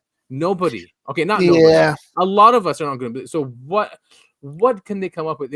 Unless it really not an invasion, unless it really is like landing, coming out, and speaking on television kind of thing. You Why do you guys like having anal probes shoved up your butt? know, like Mars Attacks. Oh, Mars Attacks. Actually, I saw that movie when I was a little kid, like the first time. And that It was movie, scary, right? yeah, well, I was Yeah. terrified. Even though, like, Yeah. watching it now as an Right. adult, like, it's a Same. comedy, like, it's really Yeah, fun. the same. But when I was a little kid, like, meh, meh, what are they? Or like, what's the noise they make? Ack, ack, ack, ack, Ack. and their brains explode. Like, Oh oh my man, god, that's right. And everything they shoot at explodes. Dude, hilarious. oh, I was terrified as a little kid. Me too.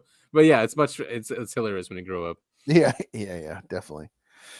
I'm just breezing through this in He my doesn't really mind. say. He just says a big attack on America on history like 9/11. So it's getting put out there, folks. So we need to warn people. It's getting put out there Yeah, that something is coming, and it's linked to UFOs and UAPs. I think it'll be Independence Day, the movie. Imagine that bad where they where they blow up cities. Yeah, I think it'll be one of those things. And this I is mean, on that's yeah.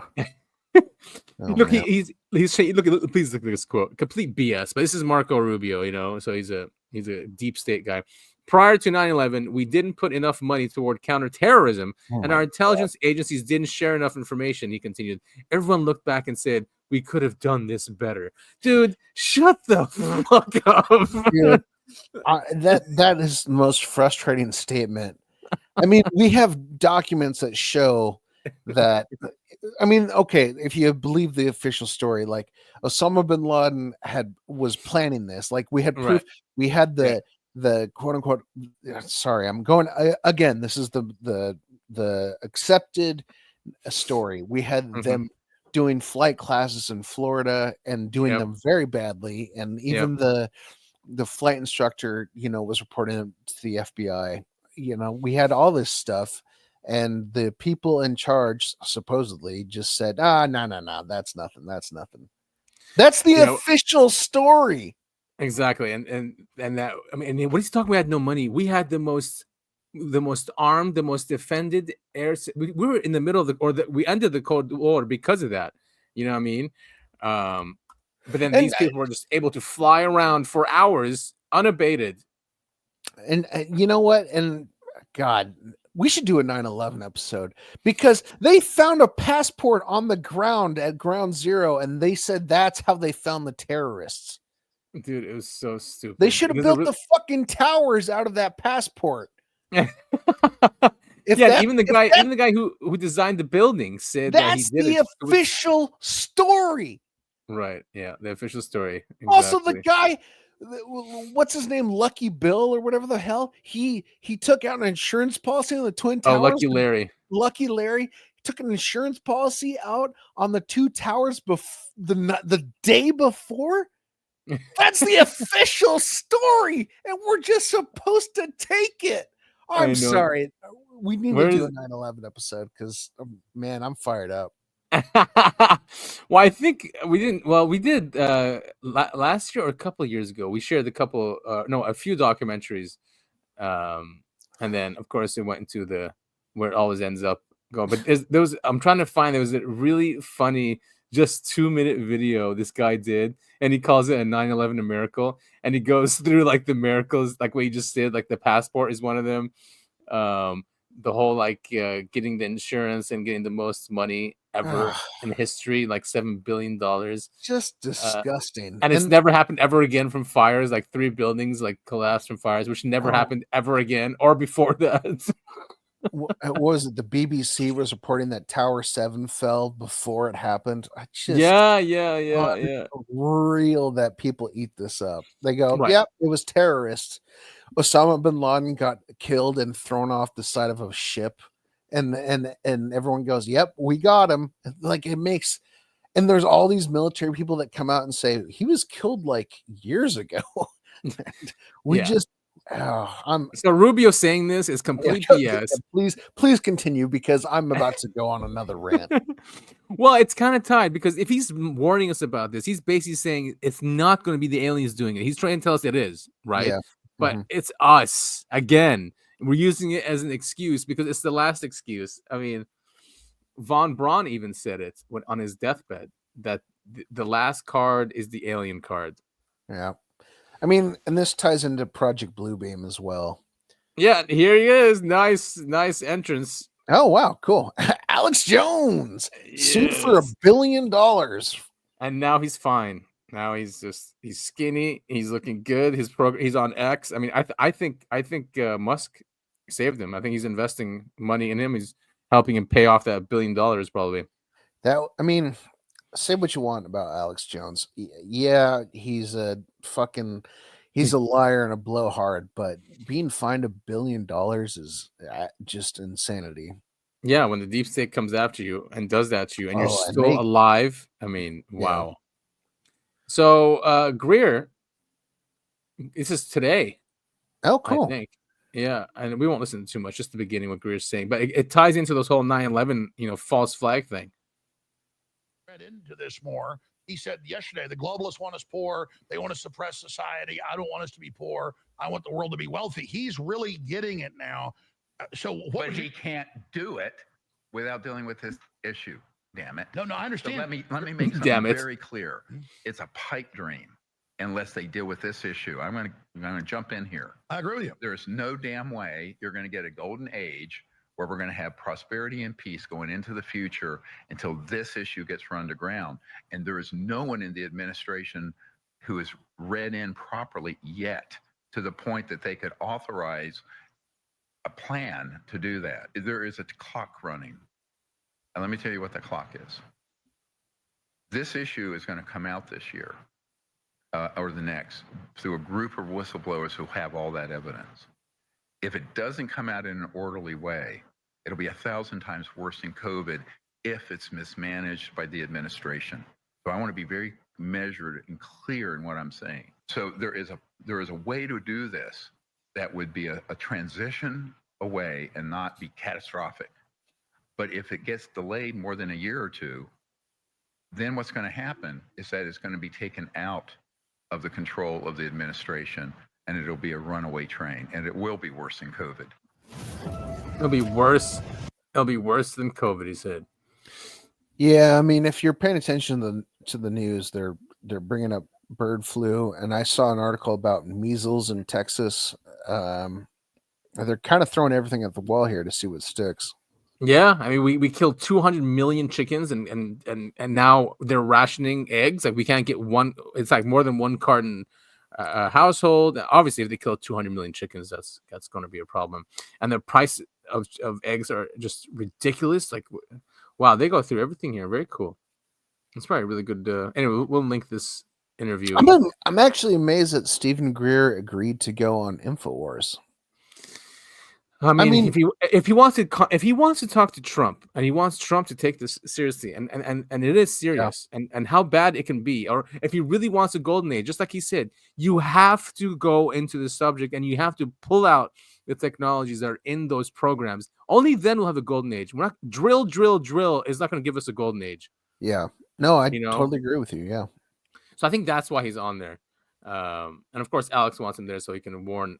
Look at that; they actually go through all his documents. I'm gonna have to watch this interview. Yeah, so I'll link it up. I'll send it to you.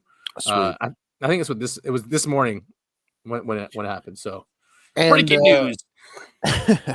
And to all of our listeners, hopefully, if you're new, welcome. Hopefully, I didn't scare you off with my screaming about 9/11. All of everything that we cover in the show is in the show notes. So you can go down and click on those and watch them in total. Exactly. Don't just believe us. Go into your own rabbit hole. Please don't believe us. We don't know what we're talking about. We're just commenting on what's going on. So now to link Well, No. actually, you know what? In the UFO field, I think we're the closest thing to experts that you can find. I mean, at this point, we're at 110 episodes. More than half of those are deep dives into crashes and abductions. I would say, yeah, we're there. I mean, You know? we study this Right. as best we can. I mean, it's hard to study something that's just theoretical. I Yeah. mean, honestly, until there's hard proof, hmm you know, Mhm. dare I say it, we're the experts. I mean, yeah, I'd Yeah. say we're up there. We are up there. You know, I wouldn't say we're a subject. I mean, experts can dedicate like hours a day, every day to something. I would say. I mean, we're not gonna teach a college course on UFOs and aliens, but we know our shit. Right. No, we definitely know our shit. Yeah, exactly. And we've seen a lot of evidence of something happening. Yeah. What's concrete evidence to us is like what a government official comes out and says that it's real. If that's but and therein lies the rub, because if a government official comes out and says it's real, I'm not going to trust fake. it. Right. I mean, what would be a solution? Like put the Roswell craft in a museum and have people that can come and visit and see it, kind of thing. Yeah. I mean, I think I've made this joke on like a very early episode, but like until I have a UFO in my garage and I'm shaking hands with an alien, I don't trust anything that anyone else says. Yeah.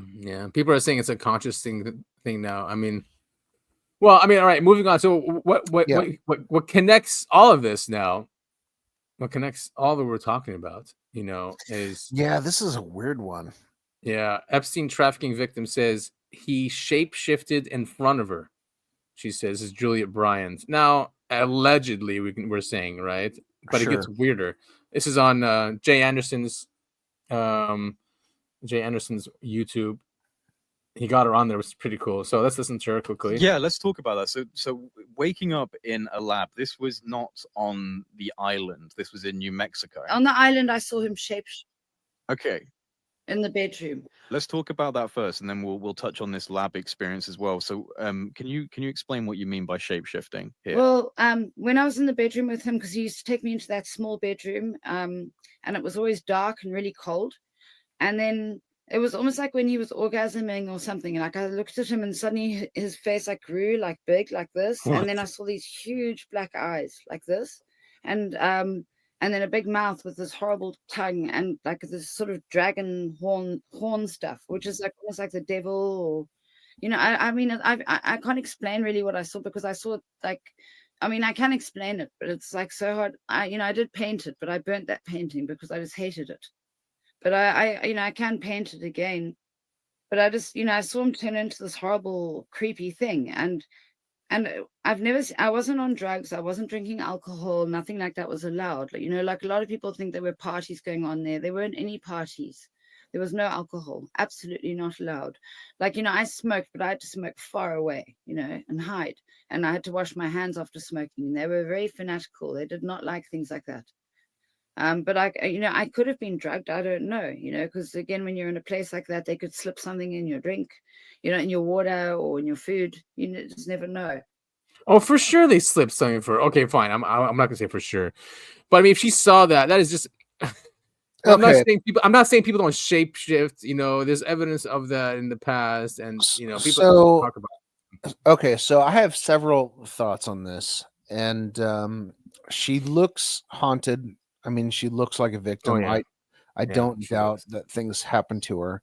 Mm-hmm. And we're going to talk about something that is very sensitive and hard to talk about, but I want to talk about rape.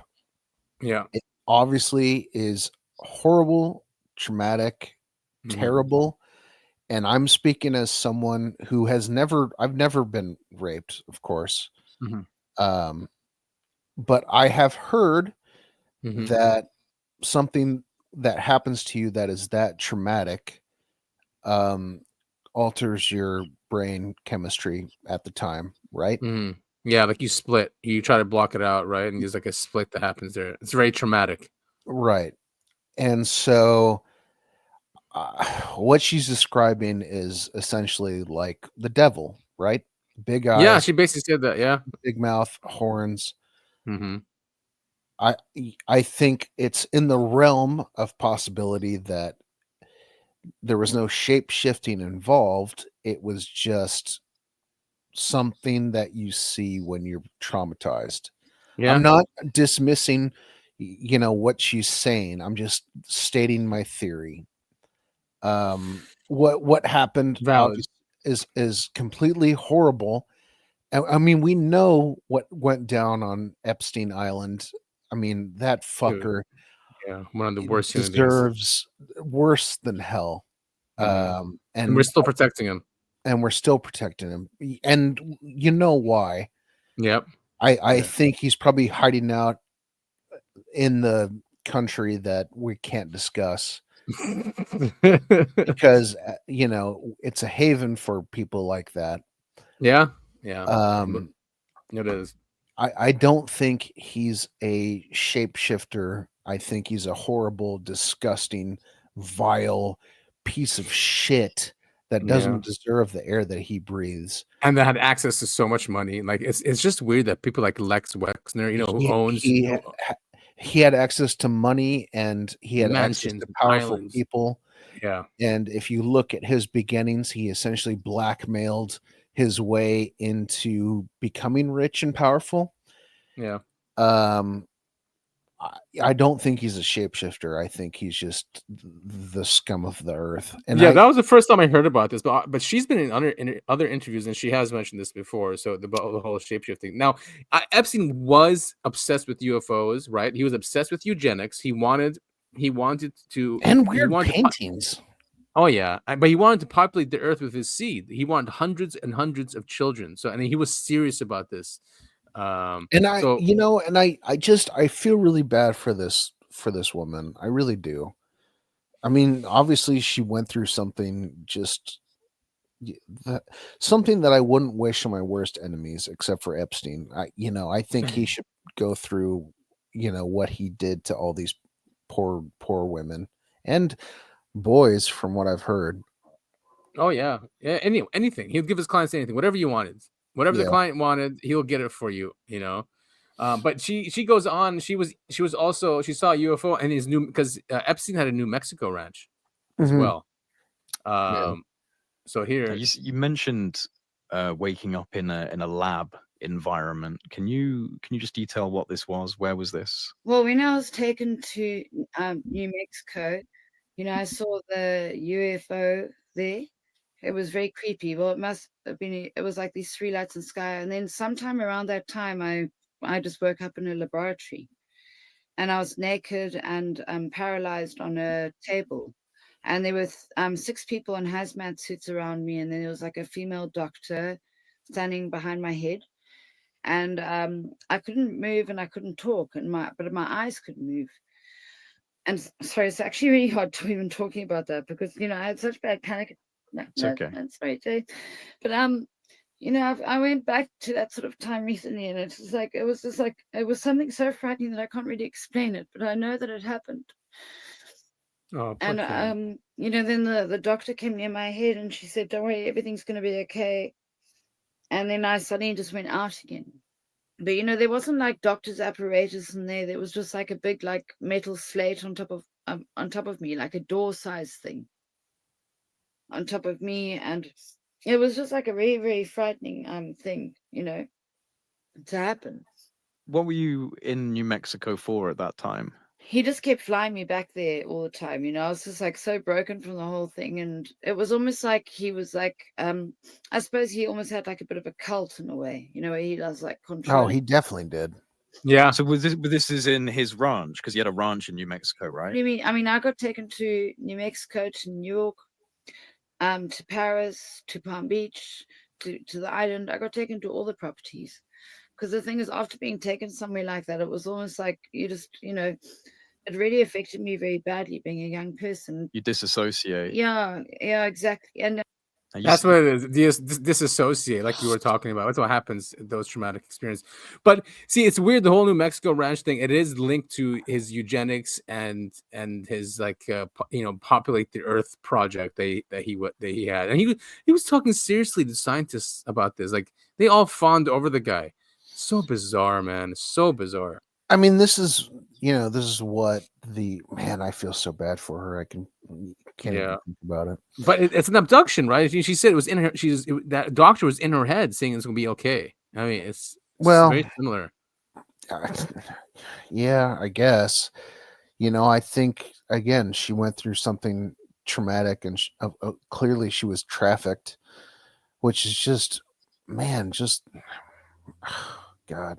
Yeah, no, I really feel for her. It is very similar to an alien abduction from what we hear from people who've been abducted, but and so I think they were trying to take her eggs probably, and then because that's what he was trying to do. He wanted to populate the earth with hundreds of his kids, and if there was a program, who's to say he didn't? I'm sure he did. Yeah, because it took forever for him to get caught, and I think he was doing this in the early 2000s. Oh, yeah, no, it was a long time. Yeah, but also 90s even too. Don't look at his ties to Mossad or Ghislaine's ties to Mossad. Oh, hey, good, we're covering this. Okay. Hey, if you're listening to this episode, congratulations, because it's got taken down. I mean, no, I don't think they took this is on YouTube, isn't it? And it's publicly. I mean, we don't have, but again, it links to it. This links to Epstein and links to it certainly does these issues and organized crime. Man, this really worked out because you're totally right. This totally ties into it. All right, let's give it a listen. Is this like biblical argument for been very disappointing Christians who are using trying to use this like biblical argument for just, well, no matter what, are people doing that? Yeah, it's pretty sick, man. It is very sick. They're basically saying that the Bible's, the Bible will bless those who bless Israel. And I'm like, okay, so we have a country who first and foremost doesn't have to give us back our pedophiles. Literally, they have this weird rule that you can go if you're Jewish and hide as a pedophile. And actually an amazing Jewish organization did the work there. You could pull it up. I think it was on CBS. I forgot what the name of the Jewish organization, but they went to Israel and was like, why are we harboring pedophiles?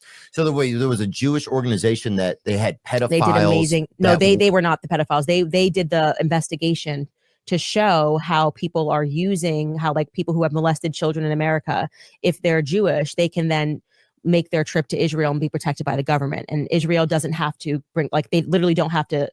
Yeah. Exposing CBS News, that second one.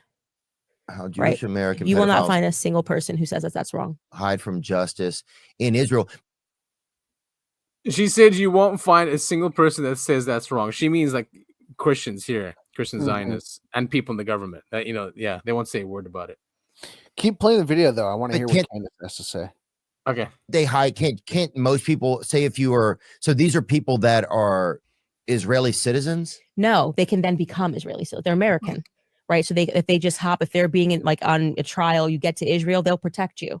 And so they went to where all these pedophiles are, and spoke a lot about this or I can't remember the name of the organization, but they did amazing work there. Jewish Community Watch, that's what it is.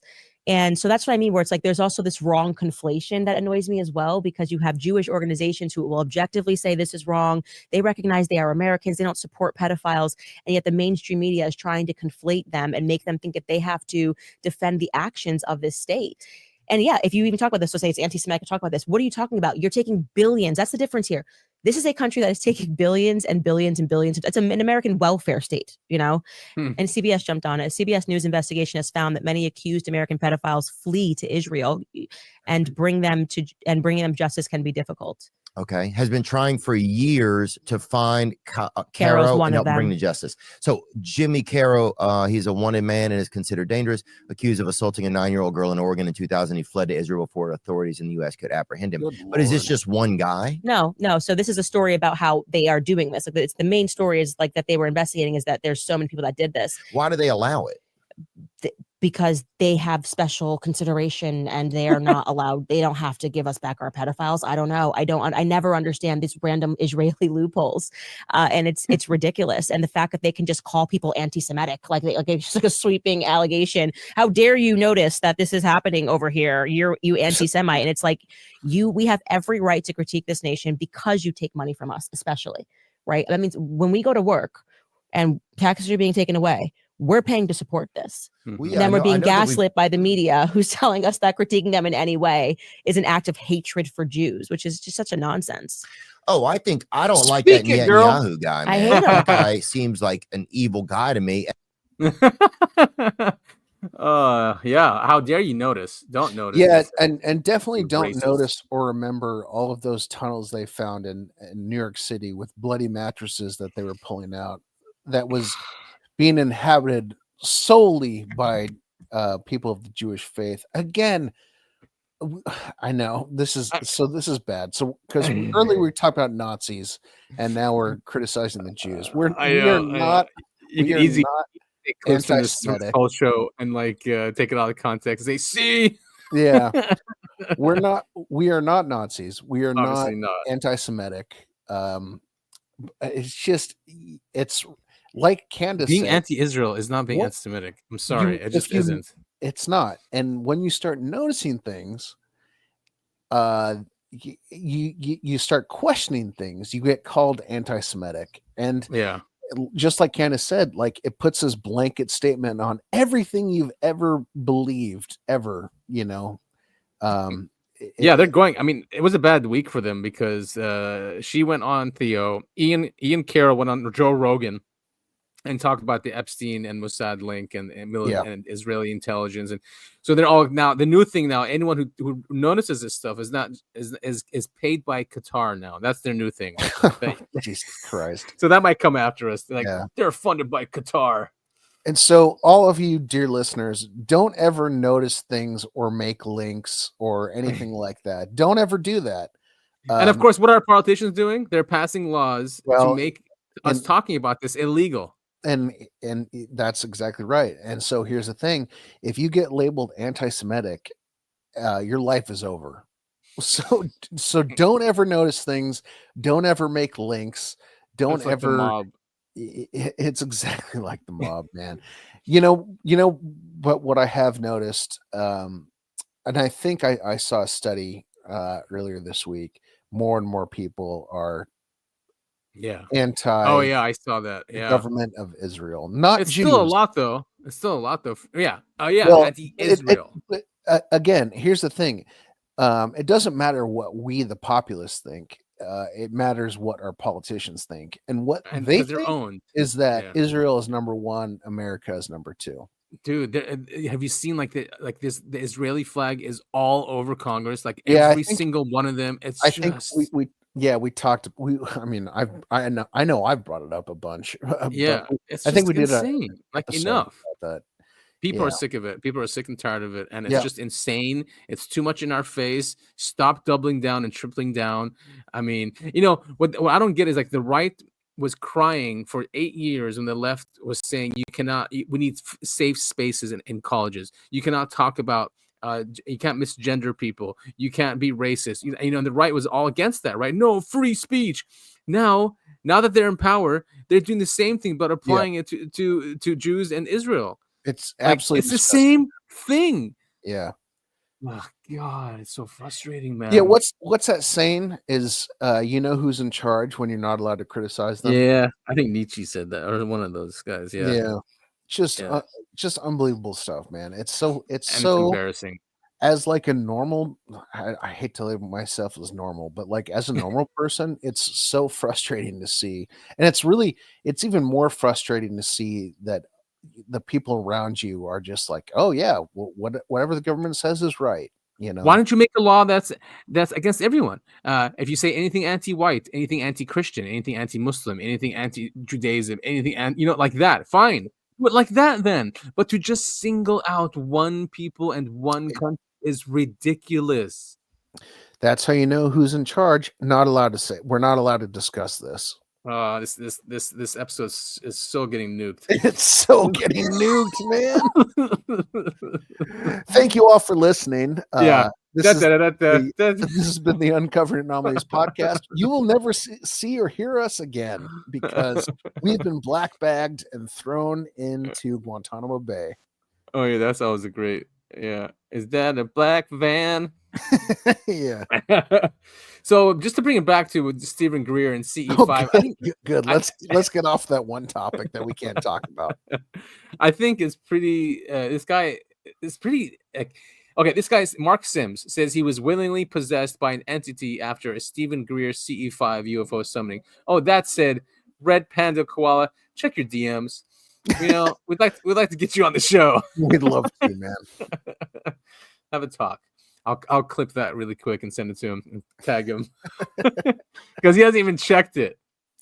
But he shares lots of clips. He probably gets a lot of DMs. Oh, dude, I'm sure he has a lot of like hate stuff too. Like, yeah, like, for sure. Yeah, because he's so successful. He's grown so much, and they got rid of his YouTube channel for like copyrights, which means it was mass reported. Yeah. He's got people like is it Brian Wilcock, the guy from Gaia TV, calling him a Fed or something like that. So he has big accounts, like saying that he's a bad person. So I'd love to just talk to him, see what he's all about. Definitely. He shares great things too. So this is a great clip and pretty scary. I mean, I don't want to do like a CE5 now unless I do a prayer or something. But it's okay with this guy. Let's hear it quickly. I then said, I give you permission to do anything that you want with my body, anything at all. I totally trust you. As soon as I got that thought out of my head, he started walking around the end of my bed, and he comes up to my left side, and he reaches out with his right hand, and he reaches for my elbow, and his hand goes into my elbow. And I can feel it inside of me. It's like a tingly feeling. It's like static electricity. And his arm or his hand is going into my arm, and then it goes into the side of my torso, and it's going through my back and starting to go through this arm when his torso starts merging with my body. And after a few seconds, he's completely submerged himself inside of my body. And I can feel the whole transition, the whole thing as he's moving into my body. And then he's there, he's in my body. I knew he's there. And I said, what's your name? And he says, Tezbar. And so I said, Tezbar? And he said, no, Tezbar. Oh my God. That's kind of scary. I think. Well, his problem was giving him full permission to do whatever he wanted. Yeah. Right. Yeah. He did give him permission. Yeah. Here it is, permissions. And that is everywhere. It's in religion. It's in like when they talk about jinn and stuff, they actually say that. Don't give them permission. If you don't want them even in your house, you can tell them to leave, and they will. They have to, for some reason, they have to obey these intentional laws and permission. Lots of people even link that to even the people that rule over us, is that they put their plans out there, and then we allow them then to carry out these plans because we don't do anything about it. It kind of goes that's why there's no karma against them, because they allowed us to do it. They gave us permission. So does he go deeper into this? Tezbar? And he said, no, Tezbar. And so I tried to pronounce it. I tried to get it just right, and I failed. It took me about 10 times, I'm guessing, to get it right. And in fact, along the way, I asked him to spell it because I clearly wasn't getting it right. So he spelled it for me. It was Tezjbar. So I finally got it right, and he told me so. And then I asked the next question. My next question is, where are you from? And he said, I'm from Earth. Now that threw me for a loop, because I'd read a lot of the literature, and nowhere had I heard about an ET being from Earth. They're all from, some other place, right? It's the Pleiades, it's Articulus, or Zeta Reticuli, some place like that. So this really confused me. And I said, what do you mean you're from Earth? And he said, I lived roughly 3,000 years ago as a human being on Earth in the area that is today called Tierra del Fuego. It's the southernmost tip of South America. So I immediately stopped. Okay, here's a piece of information I can verify, right? So I stop what I'm doing. I get out of the bed. I go get my laptop. I fire it up, and I do get up Google Earth.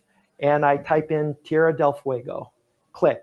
Boom, right the southern tip of South America. I'm like, holy frickin', oh my God. So I go, that's interesting.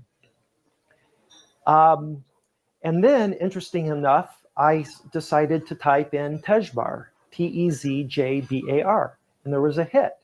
And I click on it, and there's some old document that referred to some tribe in South America. And it turned out that Tezjbar was a word in a language in this tribe.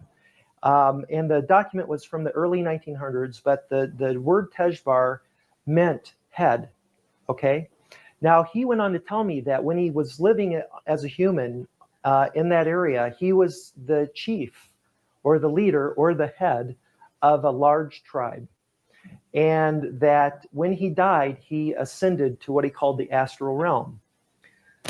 So then I asked him, so you're telling me that when I die, I'm going to ascend to the astral realm? And he said, not necessarily. He says, one of two things happen when you die. He says, either your astral body is reincarnated into a new life here on Earth, or you ascend if you meet certain criteria, if you've learned certain life lessons, let's call them. And I said, so then the Hindus were right. Reincarnation is a truth. And he says, yes, Mark, reincarnation is the way life works here. And it works that way everywhere in the universe. And I said, so the Hindus have it right, and the Buddhists have it right. And I said, so the Christians have it wrong. And he says, no, the Christians aren't wrong either. So anyway, that led into a lengthy discussion about religion, because here I am, an atheist, a devout atheist. In fact, I belong to the Freedom from Religion Foundation. I don't know if you're aware of it, but I'm a lifetime member. I belong to a humanistic temple, Jewish temple. I'm on the board of directors of that temple. We're all... Wait, he's a Jew. He's an atheist and a Jew. Oh my God, typical. Oh man. Oh, so funny. Atheist or agnostic at this temple.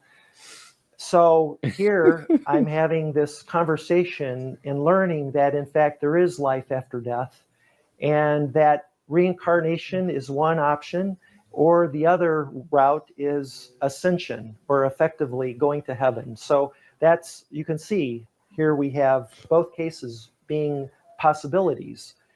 So what would the reincarnation be kind of a hellish thing then? Because maybe that's the burn. You keep burning, yeah. Yeah, for and sure. then ascension is heaven. Interesting. I always thought how that worked. It's just, we think of burn, it's really, really quick. But if soul is energy and spirit is energy, being here, it's still kind of burning, and then you're reburning until you learn. And it is kind of hellish though, because if you forget about it, you forget what your lessons were. Yeah, you can't. I was gonna say you can't learn from your mistakes. Right, you have to internally learn from them somehow. Like your soul really has to learn. Wow. Yeah, interesting. There's a really good short story called "The Egg." Oh yeah, we've talked about it. We have. Okay. Yeah. I think it's a short story, right? Yeah, short story. Yeah, guy who dies, and he slowly discovers that through talking to God, he discovers that is every soul on the planet that's being, he doesn't remember any of his previous experiences, but his soul is slowly learning, to become a god as well. Yeah. Well, I hope all of us can ascend instead of get. I don't want to stuck down here. Yeah, for sure. And if whoever controls this planet knows this, they would have a control structure. They're like, well, why not just own this realm in a way, where if souls get recycled here, we can control them then. Mm-hmm. Yeah, definitely. Such a weird. It's all weird, man, and it sucks that we don't learn until the end. Wow, we're at 2 hours. I want to show a couple more things. Okay. like a New Jersey drones update. Is just a quick clip. Even though it says it can't be played. What? Did they just delete it? You're kidding me. Oh, there it is. There we go. There we go. You scared me. But Sorry. it happens so much on It Reddit. does. Every time I share something with you from Reddit, I go, this is not going to last. And it 4 never days. How does. long? Yeah, you sent me another one which I have to look up, so I have it queued up. But I have to look it up. It was on some other thread. So this is about New Jersey drones. The Trump administration tried to shut us up by saying Yeah, God, it's all approved by the FAA. So frustrating, man. Yeah, just a circus. And it's all the rug pull. Lucy and the football. It's always the same thing over and over. Weaponized hope. Yeah, rug pull is a really good way to put it. Yeah, and I fall for it all the time too. I mean, it what makes me human. If I didn't have hope, I'd be dead. And I'm always gonna have hope. If you're gonna weaponize it, for sure, fuck you. Thanks for doing that. But for sure, man. No, I'm totally there with you. Like I'll keep hoping. I'll keep being disappointed, but right. At least we're hoping. At least we're looking for something better. Yeah, exactly. It's bad on you if you're gonna weaponize that. And I hope you get repercussions for it. But I'm gonna, it's a strength to have hope, and it's very important. Absolutely, I agree with you. So I'm glad this senator, I think he's a senator or representative, congressman. He's a mister, from what I can tell. Oh yeah, weird. So maybe. So what would a mister be? Because it would be representative, and usually, is he senator? Usually, it's a man. All right. I get it. I'm gonna press play. Okay. Last year, we all remember drones. I'm not talking about we're behind in the technology and all the technical issues. A lot of people saw them. There were sightings. The Coast Guard saw them. The nuclear plant in my district, professionals saw them. Chiefs of police were in my office the other day, and they asked if I could find out more about it. Originally they said that they didn't know what it was. The Pentagon didn't know what it was. Department of Defense, they knew it was something, nothing to fear. They didn't know where they were going, what they had, but nothing to worry about. Then we were told that it was just backyard drones. We found out that wasn't accurate either. And now recently we've been told it was the FAA, which I don't understand, because if it was the FAA, wouldn't we have communicated? We spent a lot of money getting the Department of Defense out there, getting advanced radar systems out there that could detect when if they were doing frequency skipping, spent money with the different agencies, police officers, the municipal police, chiefs of police. None of them knew what was going on. Can anybody tell me, if it was the FAA, why wasn't there some level of communication? Mr. Daniels, you look like a brave man. Congressman, I'll jump in. If it was the FAA, we have standards and rules associated with who can we operate in and around the airspace for any type of drones. That means we weren't aware of it, and we remain committed to working with the agency and ensuring that situational awareness occurs in and around all of our airports. Yeah, well, that's good and all, and I'm going to yield in a second. Something's up. I don't know. It was either a gross malfunction, dysfunction in communication, horrible, or there's something more to it, one or the other. And I still nobody can give me a good answer. I yield back, Chairman. So the FAA didn't know about it. Oh God, here we go, just going in circles over and over again. It really sucks to have this. I really blame the National Security Act, but then I get it too. But why is there never a solution? It's because there's so many of us and so many different opinions on things. Yeah. Yep.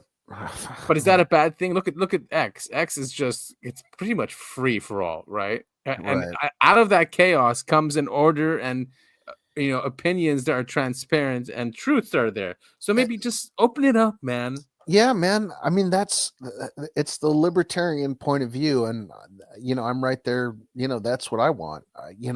Fine. Let there be chaos, and let the best and most important rise to the top. Absolutely. Yeah, I agree. Are there going to be? Is going to be some really hurtful and bad things there? Sure, but the truth always rises. Whoa. Yeah, so this is weird. This guy lives in rural Montana, and speaking as someone who has lived in Montana, it's all rural. Yeah, pretty much. Yeah, I mean, there's like 2 cities maybe that have like No, high-rises, no, but no. they're still rural, right? I want to give Montanans some credit. Like Bozeman, I wouldn't say is rural, right? There's at least 3 buildings that are 2 stories. That's hilarious. No, it's a great state. I Yeah, miss it it terribly. But this guy, so actually, funny story. My dad, he used to, I don't know, he told me this. I don't know how true it is, but when he Okay. was like 15 or something, he had to guard a missile silo.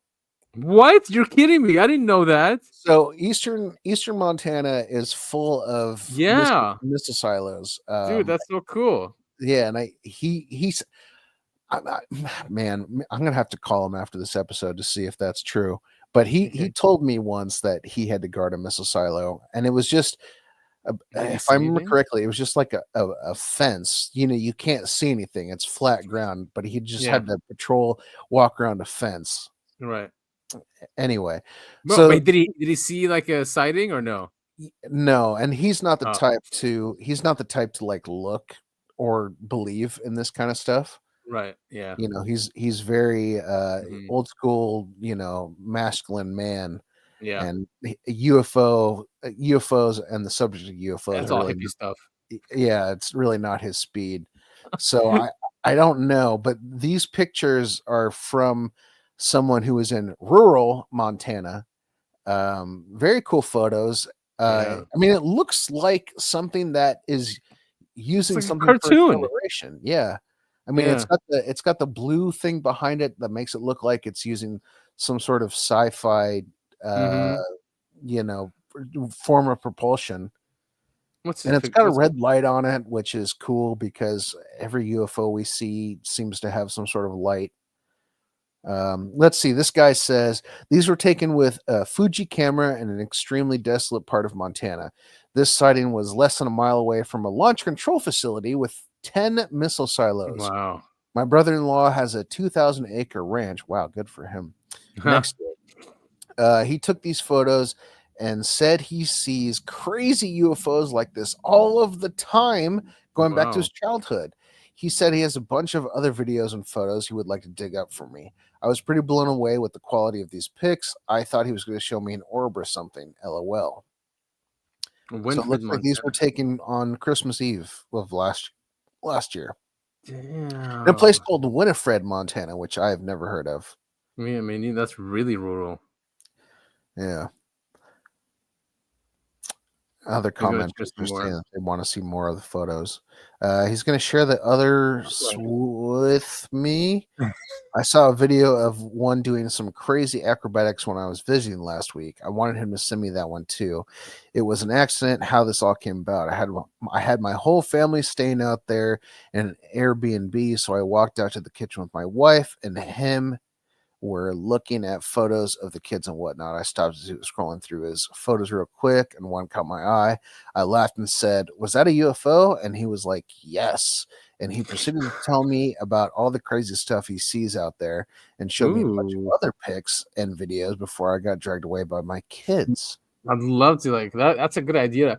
If we can get an Airbnb in Montana near the near the what do you call it, nuclear silos, we could definitely see. I would love that. We have a couple field trips to do because I still wanted to do the Skinwalker. Yeah, I want to camp outside Skinwalker. Yes, that was what I was going to say. Yeah. So we can do Skinwalker. Definitely, we'll just drive. We'll just drive up. We'll just do UFOs. I'll take some time off work. I'll take like a 3-week vacation. And oh my god, we can just go to all these UFO hotspots. So cool. Man, that'd be awesome. Yeah. If maybe if our audience starts kicking in some money, I'm just kidding. Hey. It's tough times, dude. I understand. Yeah. Well, I mean, really cool photos. Very cool photos. Other than that, People Magazine did. Popular Mechanics did a interview with Gallaudet. He's saying also it's a threat narrative thing, kind of talking about USOs. USOs actually freak me out more than UFOs. The ocean, I don't like the ocean, even though I live right by it. it's so scary. It's so scary. It is. You Oh don't my! know When I was out on the ship, and and we were at night, and it was really choppy, and like it's just forever ocean, and it's deep, and it's violent, and I'm like, wow. See, And I this was is I'm right there with you, because like UFOs, like they're in the sky, you can see the sky, right? Like you can see Right. the sky. The ocean, you can't see what's beneath the surface. You have No. no idea what's down there. Nothing, and it really is like another planet, and Yeah. it's. And I went when I first went. This is years ago, almost 20 years ago, when I got my PADI license for diving. Mhm. And for some reason, I don't know why, when I first did it, I felt claustrophobic. But then when I got used to it and the breathing down there, it's just immense, just immense. I can't words that can't describe it. Well, and I've said it before, and I'll say it again. Anything that doesn't have 2 legs or 4 legs, I have no time for. Like, I freaked out. So I'm reminded of this story. My family and I were vacationing in Mexico, I think, and we went snorkeling, and the fish were like domesticated, like they were like okay with humans. Oh, And yeah. they would like rub up against me, and they got Oh. so close, and I was so freaked. And you're snorkeling, right? So Get away from me. you're not deep, but I was panicking, and I almost drowned because I was trying to swim away, and I'm an okay swimmer, but when you get water in your snorkel, it's panic attack. And so I'm surrounded by fish that are way too friendly with big eyes, and I've got water coming in my snorkel. It was my worst nightmare, and I was just like, hey, ocean, I don't like you. I don't want to be near you. I don't want to be in you. Go But, away, ocean. Yeah, it would be cool to explore it though. Something like whatever these beings have down there. Sure. Anyways, If I had some sort of ship that could, some sort of submarine that could go to the depths, and I knew 100% that I was safe, yeah, I'd like to go explore. But it's never certain. Look at those millionaires a couple years ago whose submarine exploded. That was so dumb. Yeah. Jeez, it's just like I don't want to do that. People blame DEI for that too, right? Because what didn't you see? Like, it's full of like white old men or something.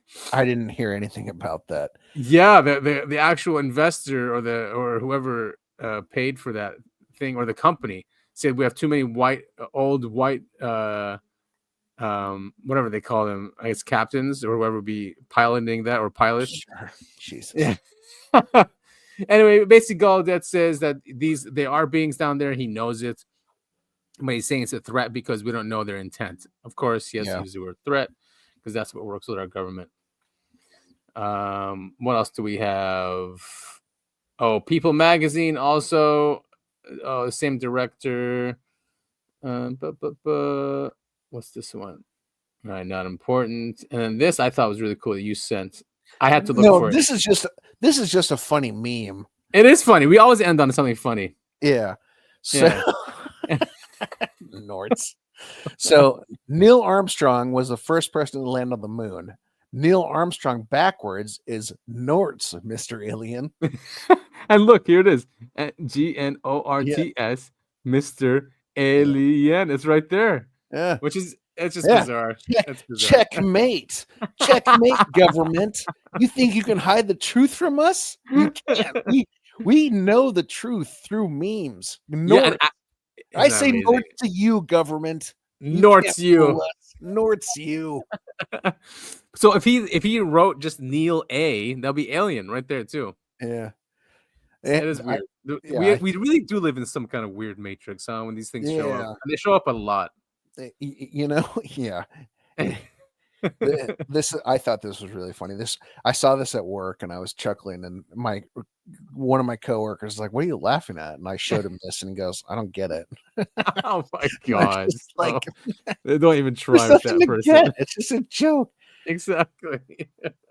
I mean, you have to have a sense of humor about these things. We've covered some dark topics during this show, and I think it is healthy to have a laugh at the end. Yeah, there's this guy I watch. I think I sent you his stuff. He's called the Dollar Vigilante. He does these walk around videos where he has a stick, I think, and he's hilarious. And he talks about really dark stuff, but he's always making jokes about it. And I think I was like, wow, I'm like, this is the best way to talk about this stuff because it is so dark, and so evil. Well, that was something that I discovered in rehab. You're surrounded by addicts and alcoholics, Yeah. but they all had some terrible, terrible stories. But they would always follow it up with a joke. Oh, good. Yeah. It's I just actually learned that in military school. Not that, but I learned like to keep a sense of humor because they really have tortured you in the first 8 weeks, right? They they haze you, they treat you really bad, and they're like, just have a sense of humor about it, and that's how you get through life. Yeah. I mean, that's the way I live my life. I mean, there's nothing really super dark about my life, but I always am making jokes about I mean, inopportune times. In fact, there was one time. So I played a number of sports in high school, but this is a story about basketball. Is our coach was making us run laps, and I made a joke, and he goes, "Do you take anything seriously?" And I go. Well, I'd take making jokes seriously. Oh my God, it must have driven him crazy. It made me run in front of everybody else. I was laughing. I kept chuckling to myself thinking about it. It was so funny. Yeah, man, I take making jokes seriously. Yeah, I'm not surprised it made you run. Yeah. 10 laps. Yeah. Well, we had to run 17s. Do you know what 17 is? No. On a basketball court. Is there other suicides when you go back and forth? That one? Suicide, that's when you're running, you go free throw line, right. base court. You go back. Yeah. So a 17 is you run sideline to sideline 17 times. They were brutal. Oh my God, I know. You want to think about that because even suicides, which is like, wow, dude, who came up with this? Man. Yeah, who came up with this torture? We used to do this thing where we'd all line up and do free throws, and then when you missed a free throw, we'd all run. So it was actually everyone has to run. One. Oh. No, get this. It was worse. It was psychological torture. If you missed the free throw, you didn't run. Everyone else did. Dude, that's like military. That's exactly what military is. So if you mess up, everyone does push-ups. Yeah. Except for you. God, yeah. That's hilarious. It works though. It totally works. But then everyone hates you. Like, thanks. And then they make it known that you're the reason why. Yeah. Exactly. Yeah. Psychological torture. But man, we were in shape. I'll tell you that. Yeah, I don't doubt it. I miss those days of being in shape. Not the running 17s or doing suicides. But, right. Oh man. Well, we want to thank you all so much for listening. Oh wait, you know what? I'm gonna do Topher's Media Corner. Yeah, let's hear. Since we were talking about Nazis today, there is a very fun World War II movie called Overlord. It's about a group of American soldiers that land in France, and they have to deal with the Germans. And it's a really fun movie. I'm not going to spoil anything, but just a lot of fun. It's what platform? What platform is it on? So I actually bought it. So I bought it on Amazon. I actually don't know what platform it's on, but it was cheap. It was just a couple bucks. Oh, okay, cool. Totally worth it. Fun movie. I'm not going to spoil anything, but is there like a twist? Is it a twist kind of movie or? Yeah, there's some twists and turns in there. It starts off as like some sort of World War II movie, and then it turns into something more. Ooh, all right. Looking forward to it. Yeah, and so I have a need to know, Adam. That is you, and you are going to tell all of our listeners who are already listening to this where they can listen to our show. Well, if you're new, how about that? If you're new, yeah, sure. If you're new, you can follow us on X. On X, we're at the podcast is at UAP the podcast. I'm at Breakaway Civil. You can read it right there. And Topher is at Topher et al. Now, if you come on my account, you might think I'm a Nazi, and lots of people call me that, but I'm not, as we can see on this show. I think we explained it. Hopefully, it went through. Yeah, enough, exactly. And yeah, if you found us, I'm sure you found us on all the platforms that we're on. But if you ever get sick of YouTube, you can always go over to Rumble, BitChute, and Odyssey. They won't delete our episodes over there. And if you found us on a podcasting platform, we're also on all of them. So that's really all I'm gonna have to say there. But yeah, we try to be on all of these platforms just so we can get as much coverage as possible. But share us is what I'm trying to say. Share us with your friends and family. Don't be shy about letting them know you like this subject. And if you are, then open up a anonymous account on X or Instagram and share our stuff on there. We would be. We would. That's be why we very don't have so many. appreciative. That's why we don't have very many listeners. It's because they're shy. Yeah, They don't. everyone's embarrassed by They it. don't want to let Yeah, people to listening know this. what they're listening to. I get it. I mean, I that's why we're anonymous for a reason, right? Oh yeah, for sure. Yeah. All right. Cool. And yeah. Actually, no. I'm actually this tired cat smoking a cigarette. I knew it. I knew you were wearing a mask the entire time. Yeah. But you know, one day we might, if this subject becomes mainstream, and it looks like it is, you know, why not? Why not? There is a support link under each of our episodes. You know, throw us a bone, cup of coffee, a dinner, a car. Fund our plane. camping trip. Fund our camping trip across the United States to go see the most, UFO places. That would be fun. I think, if we do a test run to the place right here, we have a cliff very near that we could do. If we do a test run there and it turns out to be well, I bet you we could get people to say, all right, fine, go to Montana. Oh my! Oh my God! Okay, so What? you know how my parents just moved? Yes. They went through. They drove by Area 51. No way. Yeah. That is so cool. I totally forgot about that until just now. Man. Yeah. They were really.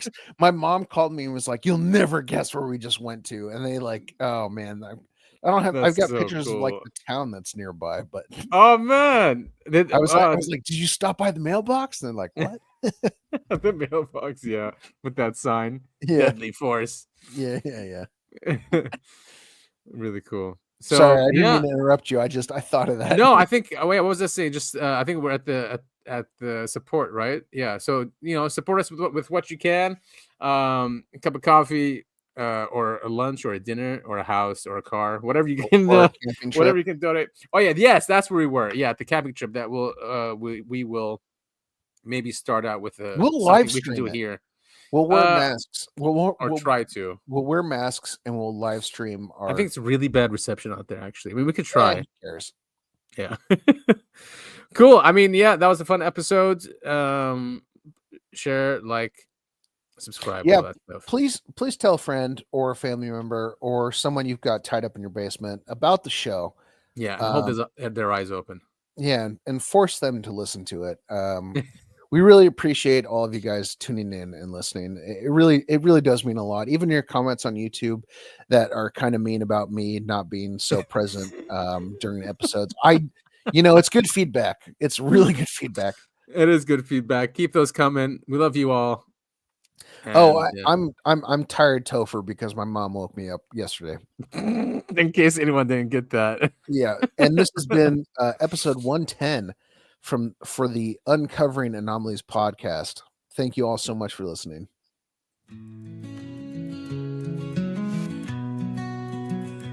Day by day, night by night, where do I stand? Where do I fight? The conspiracy is taking me, and now I'm fighting relentlessly. What's the truth and what's the lie? Will we forever fight and die? We uncover truths and tell you what's the news, what they won't tell you. It's Adam and Topher. We come in peace. Our hunt for the truth will never cease. It's the Uncovering Anomalies podcast. We tell you the UFO news at last. Forgive us for being brief, but the truth never sleeps.